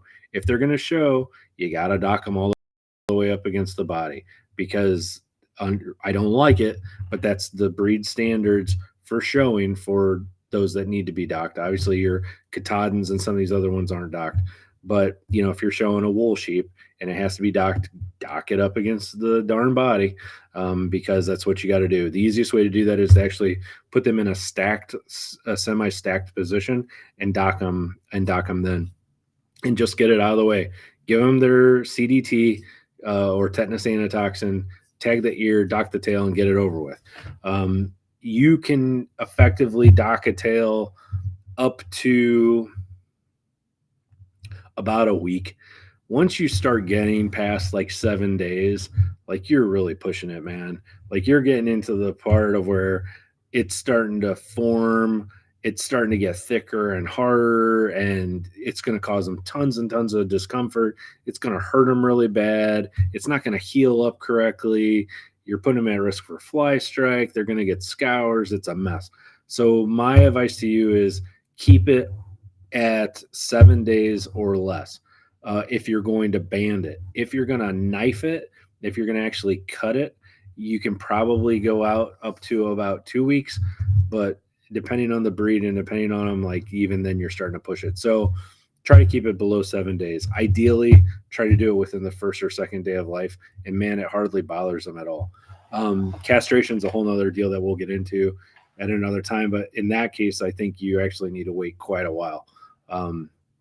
And I'm not a fan of castrating at all if I can help it. So just my 2 cents. What is the selection pressure you apply when selecting replacement does? We select very, very hard on our farm. We look at the animals' characteristics themselves against their peer group. So we sort out based on peer group. We look at all the babies that are in that same age group. We look at feed conversion ratio. So we say, at this age, how much do you weigh? Obviously, the structural correctness is just, it is what it is. They're either structurally correct or they're not. If they're not structurally correct, we don't keep them, because you're just asking for trouble. It's like, okay, if their back's messed up, if their neck isn't right, if they walk funny, whatever, if their teeth are off, you just don't keep them. That's it. Sorry. And if you don't have any on your farm that for whatever reason meet that criteria, then you don't have any, and too bad. It is what it is. The more you're willing to compromise, the more heartache you're going to have later on down the road. And everybody's been there. It's like, oh, I've got this ewe or I've got this doe that I really like because she's my favorite, or she's my kid's favorite, or she's the first one born on the farm, or he's my buddy, I bottle fed him and I really like him, or he's so sweet, or whatever. And you find reasons to keep them. And so then what ends up happening is you get this problem animal that you start making more problem animals. Problem animals make problem animals, right? And then now you went from having one animal that was a problem to now you got 4, 5, 10, and before you know it, it gets out of hand. So the more pressure you can put on your animals, the more selectivity you can put on your animals when it comes to culling, the better off you're going to be in the long run. And again, every year culling is a brand new look at all of your animals. Don't fall into the trap of where you're like, oh, well, I kept her last year, so therefore she's going to stay here, or he's going to stay here until they die.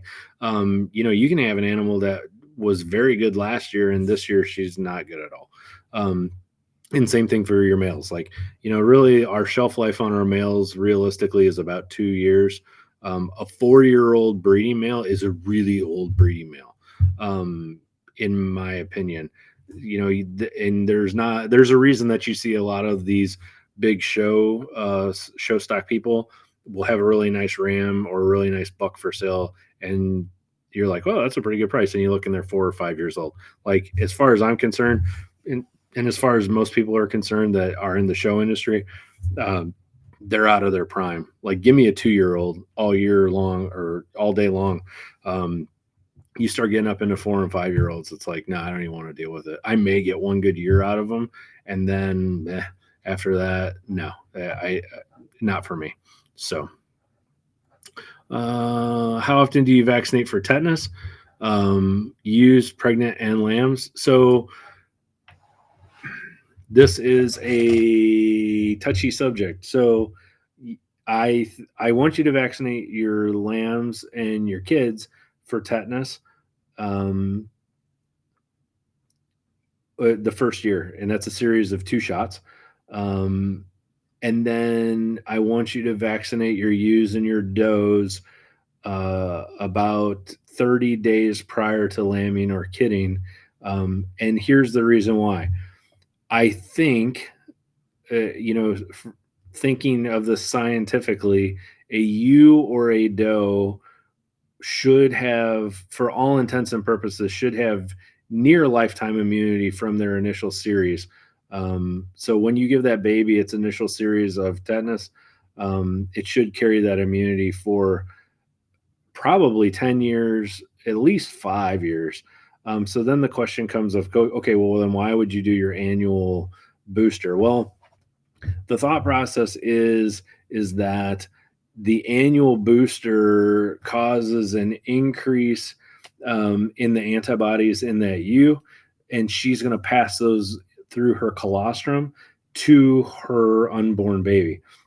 And so what we're really doing is we're doing it more for the benefit of the baby than we're doing it for the benefit of the mom. We want that mom to have a good amount of antibodies in her system, so when she delivers that baby has that passive immunity that will get he or she through until they can develop their own immunity and protect themselves. To be honest with you, if I had a ewe or a doe that I was not breeding, I don't think I would vaccinate them against tetanus every year. I think I would probably do it maybe every 5 years, because I'm not really worried about them giving passive immunity to anyone. And scientifically speaking, uh, looking at what we see as far as immunizations, specifically tetanus, we have a lot of data on tetanus. How long does that tetanus vaccine work? They should be covered. So hopefully that answers your question. 6 weeks of life and 8 weeks of life is a good time for the initial tetanus and CD&T, the CD&T, the Clostridium type C&D, and the tetanus antitoxin for their main ones. But of course, there's reasons to give it earlier. We give all of our sheep and goat kids CDT mixed with penicillin injection at birth to help protect them from tetanus and from navel ill. But that's just us. That's right for some people and not for others. Okay. Half of my ewes chew off my lamb's tails. Yeah, livestock guardian dogs will be good for that too. Livestock guardian dogs love lamb's tails, and so you'll notice when the lamb's tails are falling off, you'll go out and your livestock guardian dogs walk around chewing on a lamb's tail. It's kind of unsettling. There is a case to be made for knifing tails.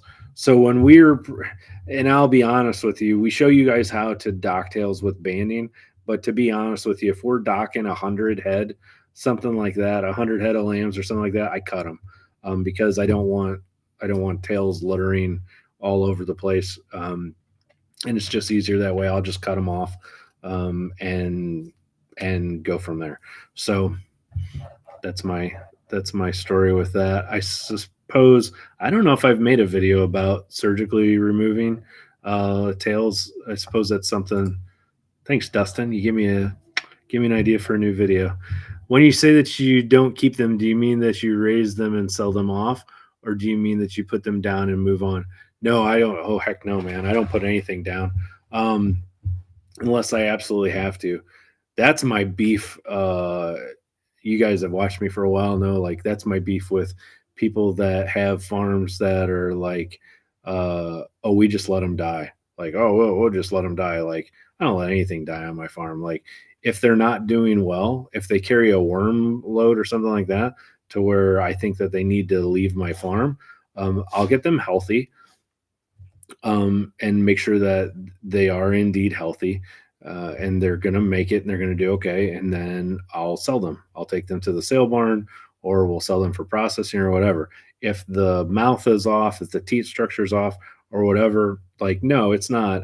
I No, that's just bad business. Like, these animals can still do great for meat, or they can do good. Maybe, we have people that just like pets. We have a lot of people that buy goats from us that just have horses. They have trail riding horses and they need a couple goats. We have had such phenomenal responses from people who have horses with behavior problems that get goats from us, and just put the goats in with the horses, and they keep the horses company, and the horses are happy and the goats are happy and they live fantastic lives. And there's always a way. There's always something you can do. Now, do I put animals down? Yeah, I do. I put animals down here on the farm. I hate it, more than anything, but I do it. We have animals that have trauma. They break a shoulder, or they break a foot, or they get sick to the point that they're suffering. Um, and I coordinate with my local veterinarian friend, or friends, I should say, and I say, hey, I got this going on, and I've tried this, and I've tried this, and I've tried this. What do you think? And then you run out of options, and I can't let an animal starve to death or dehydrate to death or whatever. And I will take animals out and I'll put them down. Usually a small caliber rifle bullet to the back of the head. They're gone instantly. Um, and it's one of the hard parts. There's hard parts about one of my good friends, Dr. Rumsey, of Stock Vets, very, very smart guy. And he always says, if you're going to have livestock, you're going to have dead stock. And that is unfortunate. And it is true, is that, every animal that you have on your farm at some point is going to pass away. Um, just from old age. It's going to happen. At some point, they're all going to pass away. And so it's unfortunate. I think it is part of the process. And I think it can be beneficial. It can be a beneficial process for some people to go through that. For whatever reason, I think it's good for kids, that they learn that. My girls grew up on the farm and they learned that, animals passing away is a part of life. And I think it does have value. But I don't buy into the whole, people are like, oh, I just let them die. How did you get good worm resistance on your farm? Oh, well, if they got worms, I just let them die. Like, yeah, that's one way to do it. I think there'd be an argument for good animal husbandry there. I think there'd be financially, I just don't know, if that makes sense. And I'm not talking about ripping somebody off and selling somebody a sick animal. Like, that's not cool. But I think, just letting an animal die or putting an animal down because they don't meet your breed standards or something, that's just nutty. Or their feet aren't right or whatever. So, no, happy medium, like most things. All right, let's see. Okay.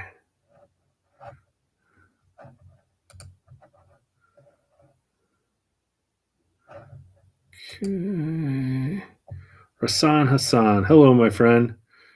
Nice to see you. Thank you for being here. I appreciate it. What is the head count of your breeding stock, both rams and ewes?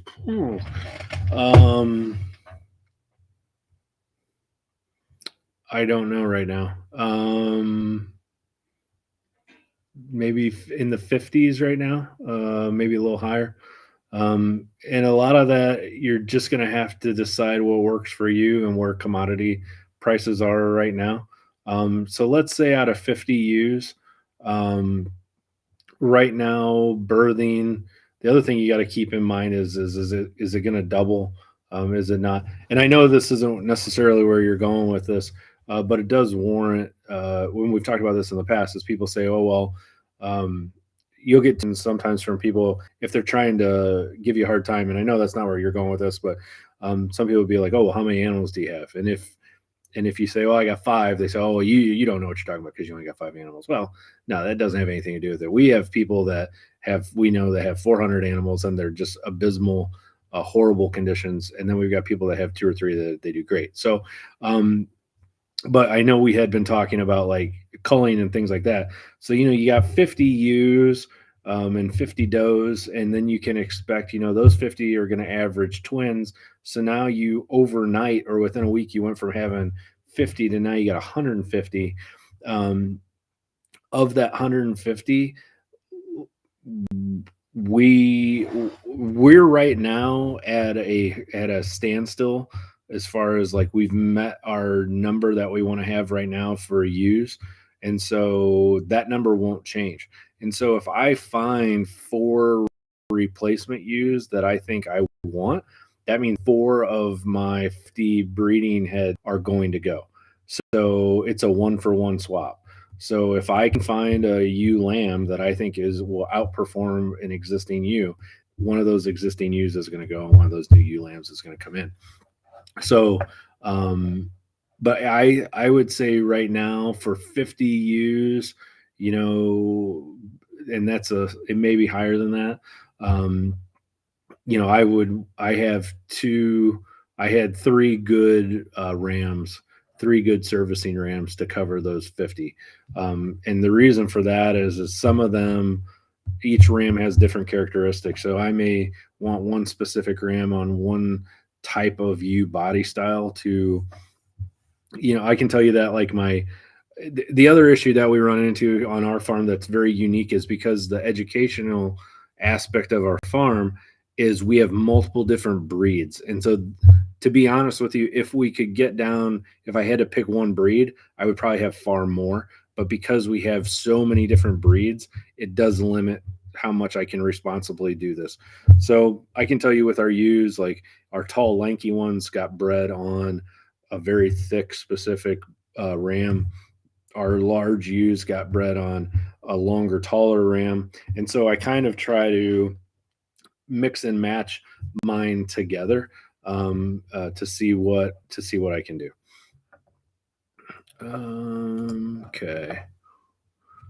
I feel that I chose to start my ranch. My most important responsibility is to do what I can to protect and take care of whatever I can.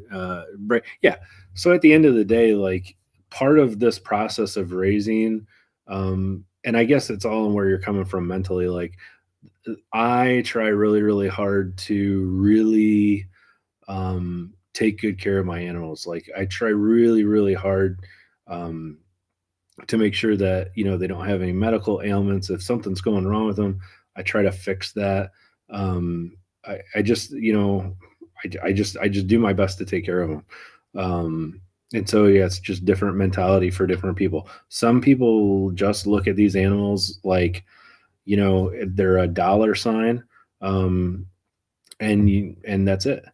Some people won't take care of babies. Like if a baby can't, like if on our farm, if a baby can't stand and nurse, we will end up bringing that animal in, treating it, bottle feeding it, getting it healthy enough, and then either selling it to someone or keeping it until it's weanable, and then we sell it at the sale barn.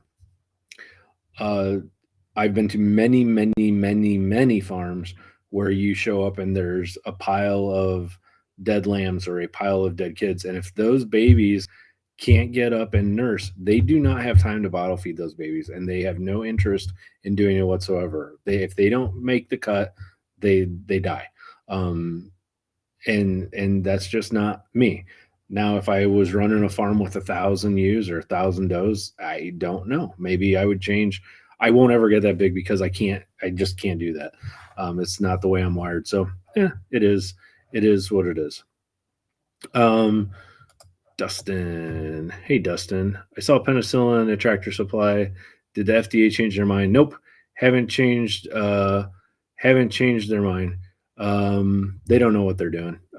In good government fashion, there was so much pushback from FDA that they kind of we can't get a straight answer out of them. I was just talking with Jeff Hunter from Hunter Nutrition. He's really kind of in the know with things. And I said, what's going on, man?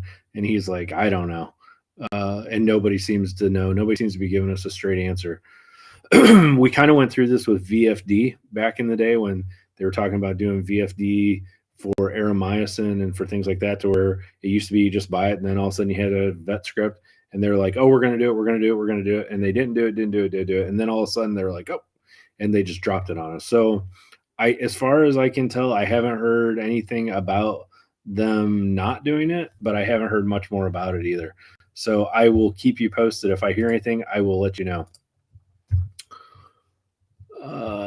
Ramesh, what are your future breeding goals? So for us right now, we are an educational channel.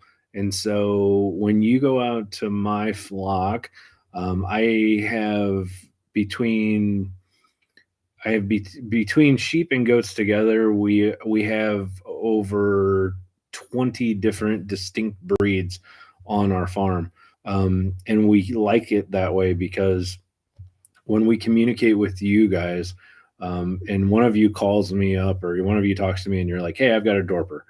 I'm like, okay, I got a Dorper too. Or I've got a St. Croix. Yeah, we've got that. Or I've got a Columbia or a Dorset or a Corriedale or a Merino or fill in the blank, or a Saanen goat or a Alpine or a Boer or Oberhausley, Nigerian dwarf. We have all these different breeds. And the reason that we do that is because it helps us to relate to you better and to show it. I learn with each different breed. I learn kind of their intricacies, their ins and their outs. And so for the time being, I think our long-term goal is to keep doing what we're doing, and to learn as much as we can about these different breeds, learn what works, learn what doesn't, and be able to give you better information. The downside of that is that limits how many animals we can effectively manage, and it probably does keep our numbers a little bit smaller. As I age, it will be interesting to see how I manage my livestock. I may have to put more money into handling systems and things like that, because my kids are growing and it may take more out of me to handle them. But right now our focus is more on diversity, and education than it is on numbers for like market purposes. So I don't know. It'll be interesting to see where it goes from there. All right. Happy Thanksgiving. Thank you, Dustin. Dustin fell off the face of the earth for a while and now he's back. Which was interesting. I was just thinking about you a couple weeks ago, Dustin. I'm like, I wonder where Dustin is. And he's back. So it's very nice to see you, and I'm glad to hear from you again. Dustin is, well, a lot of you are, but Dustin's one of our original Linessa Farms crew, along with Cheryl. You've been with us a long time too. A lot of you have been with us a long time. We really appreciate that. What is your use schedule for totrazeril on your farm? I don't use it as a preventative. Totrazeril I use specifically as treatment if I need to, and I don't use it very often, because my preventative works pretty good. So we use a lot of Decox as preventative on our farm. We use some Bovatec as preventative on our farm. And then the Decox would be, or pardon me, the totrazeril would be for treatment. 1 milliliter per. I've read conflicting things. For treatment, I think that most of the scientific literature says 1 ml per 5 pounds of body weight is ideal, and that seems to work pretty good. I know if you get a really, really, really bad case, you can use 1 ml per 3 pounds of body weight, repeat in 2 days. But as of right now, we've done 1 ml per 5 pounds of body weight. I know a lot of the show guys, not a lot of the show guys, I shouldn't say it that way. I know there's enough of show people out there that are giving totrazeril at 30, 60, and 90 days just to completely keep the Coccidia wiped out of their flock. It looks like we're not seeing much resistance with that, but that scares me. When it comes to, I hate to ruin a good thing, right? We did it with worming. back in the 80s and 90s, right? We had good wormers and we ruined them by overuse, and you can develop resistance to these Coccidia medications as well. So as of right now, I would say if I see signs and symptoms of Coccidia, then I get a breakthrough case that my preventative medications don't handle. I would treat that animal. I personally would treat that animal 1 milliliter per every 5 pounds of body weight, and I would wait 2 days and then treat them again. But I know there are a lot of people out there that are using it as a prophylactic as well and having really good success with it. So tough call on that. But boy, we don't make a lot of profit off of it. And I want to say we're at like $140 for a 400 ml bottle. It's a pretty good sized bottle. And we have one of the cheapest prices on the internet. So if that tells you anything, like, holy smokes, man, I don't know if I could afford to use that stuff pure prophylactically with a flock of a couple hundred. Like, man, that's a tough one. So now I suspect that we'll have a Black Friday sale that'll put our totrezril at something like 50% off for like a short window of time. But we'll have to see what comes up on Black Friday. We will have some Black Friday sales. I will tell you that, and some really, really good ones, but they're going to be really, really short because I can't afford to do it for too long. So that's it. We got some good videos coming up this week. It looks like we finally ran out of questions. You guys did good today. Holy smokes, man. You guys put me at over 2 hours. So that's good. These open forum ones are really, really good. I know next week we've got somebody coming on that's going to talk to us about long-term prospects for like growing out babies, like how they feed their babies from birth to weaning for a market process. And so I'm looking forward to seeing him. Yes, my Coccidia prevention is in my feed additive. So you can do two different things. You can do Coccidia medication in the feed, the pellets that we sell, which is a feed additive. It's just in pellet form. We also have mineral that has Coccidia medication in it as well. And if you have your own feed and you're happy with it and you love it, you can also just buy decox from us. You can also just buy Bovatec from us. And it's very, very cost effective. You can buy decox from us. Don't quote me on this, but I think it's like 20 something dollars. And you can buy 20 something dollars is enough to treat a ton of feed, a ton. So Joyce Weaver says, I use Hunter Nutrition sheep mineral with decox and have never had Coccidia on my farm. Yeah. And our products, the same stuff. We have mineral with decox in it. So something for you to consider if you don't live close to Hunter. Hunter Nutrition is probably the premier feed company. As far as I'm concerned, it's one of the premier feed companies in the United States. Jeff is just a genius when it comes to sheep and goat feed. And he is fortunate enough to call him a friend of mine. And hopefully Jeff does not want to come on camera.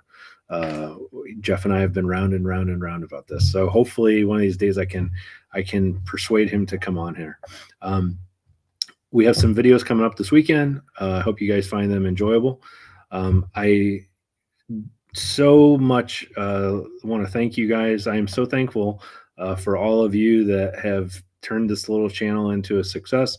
I'm very, very grateful for all of you that participate.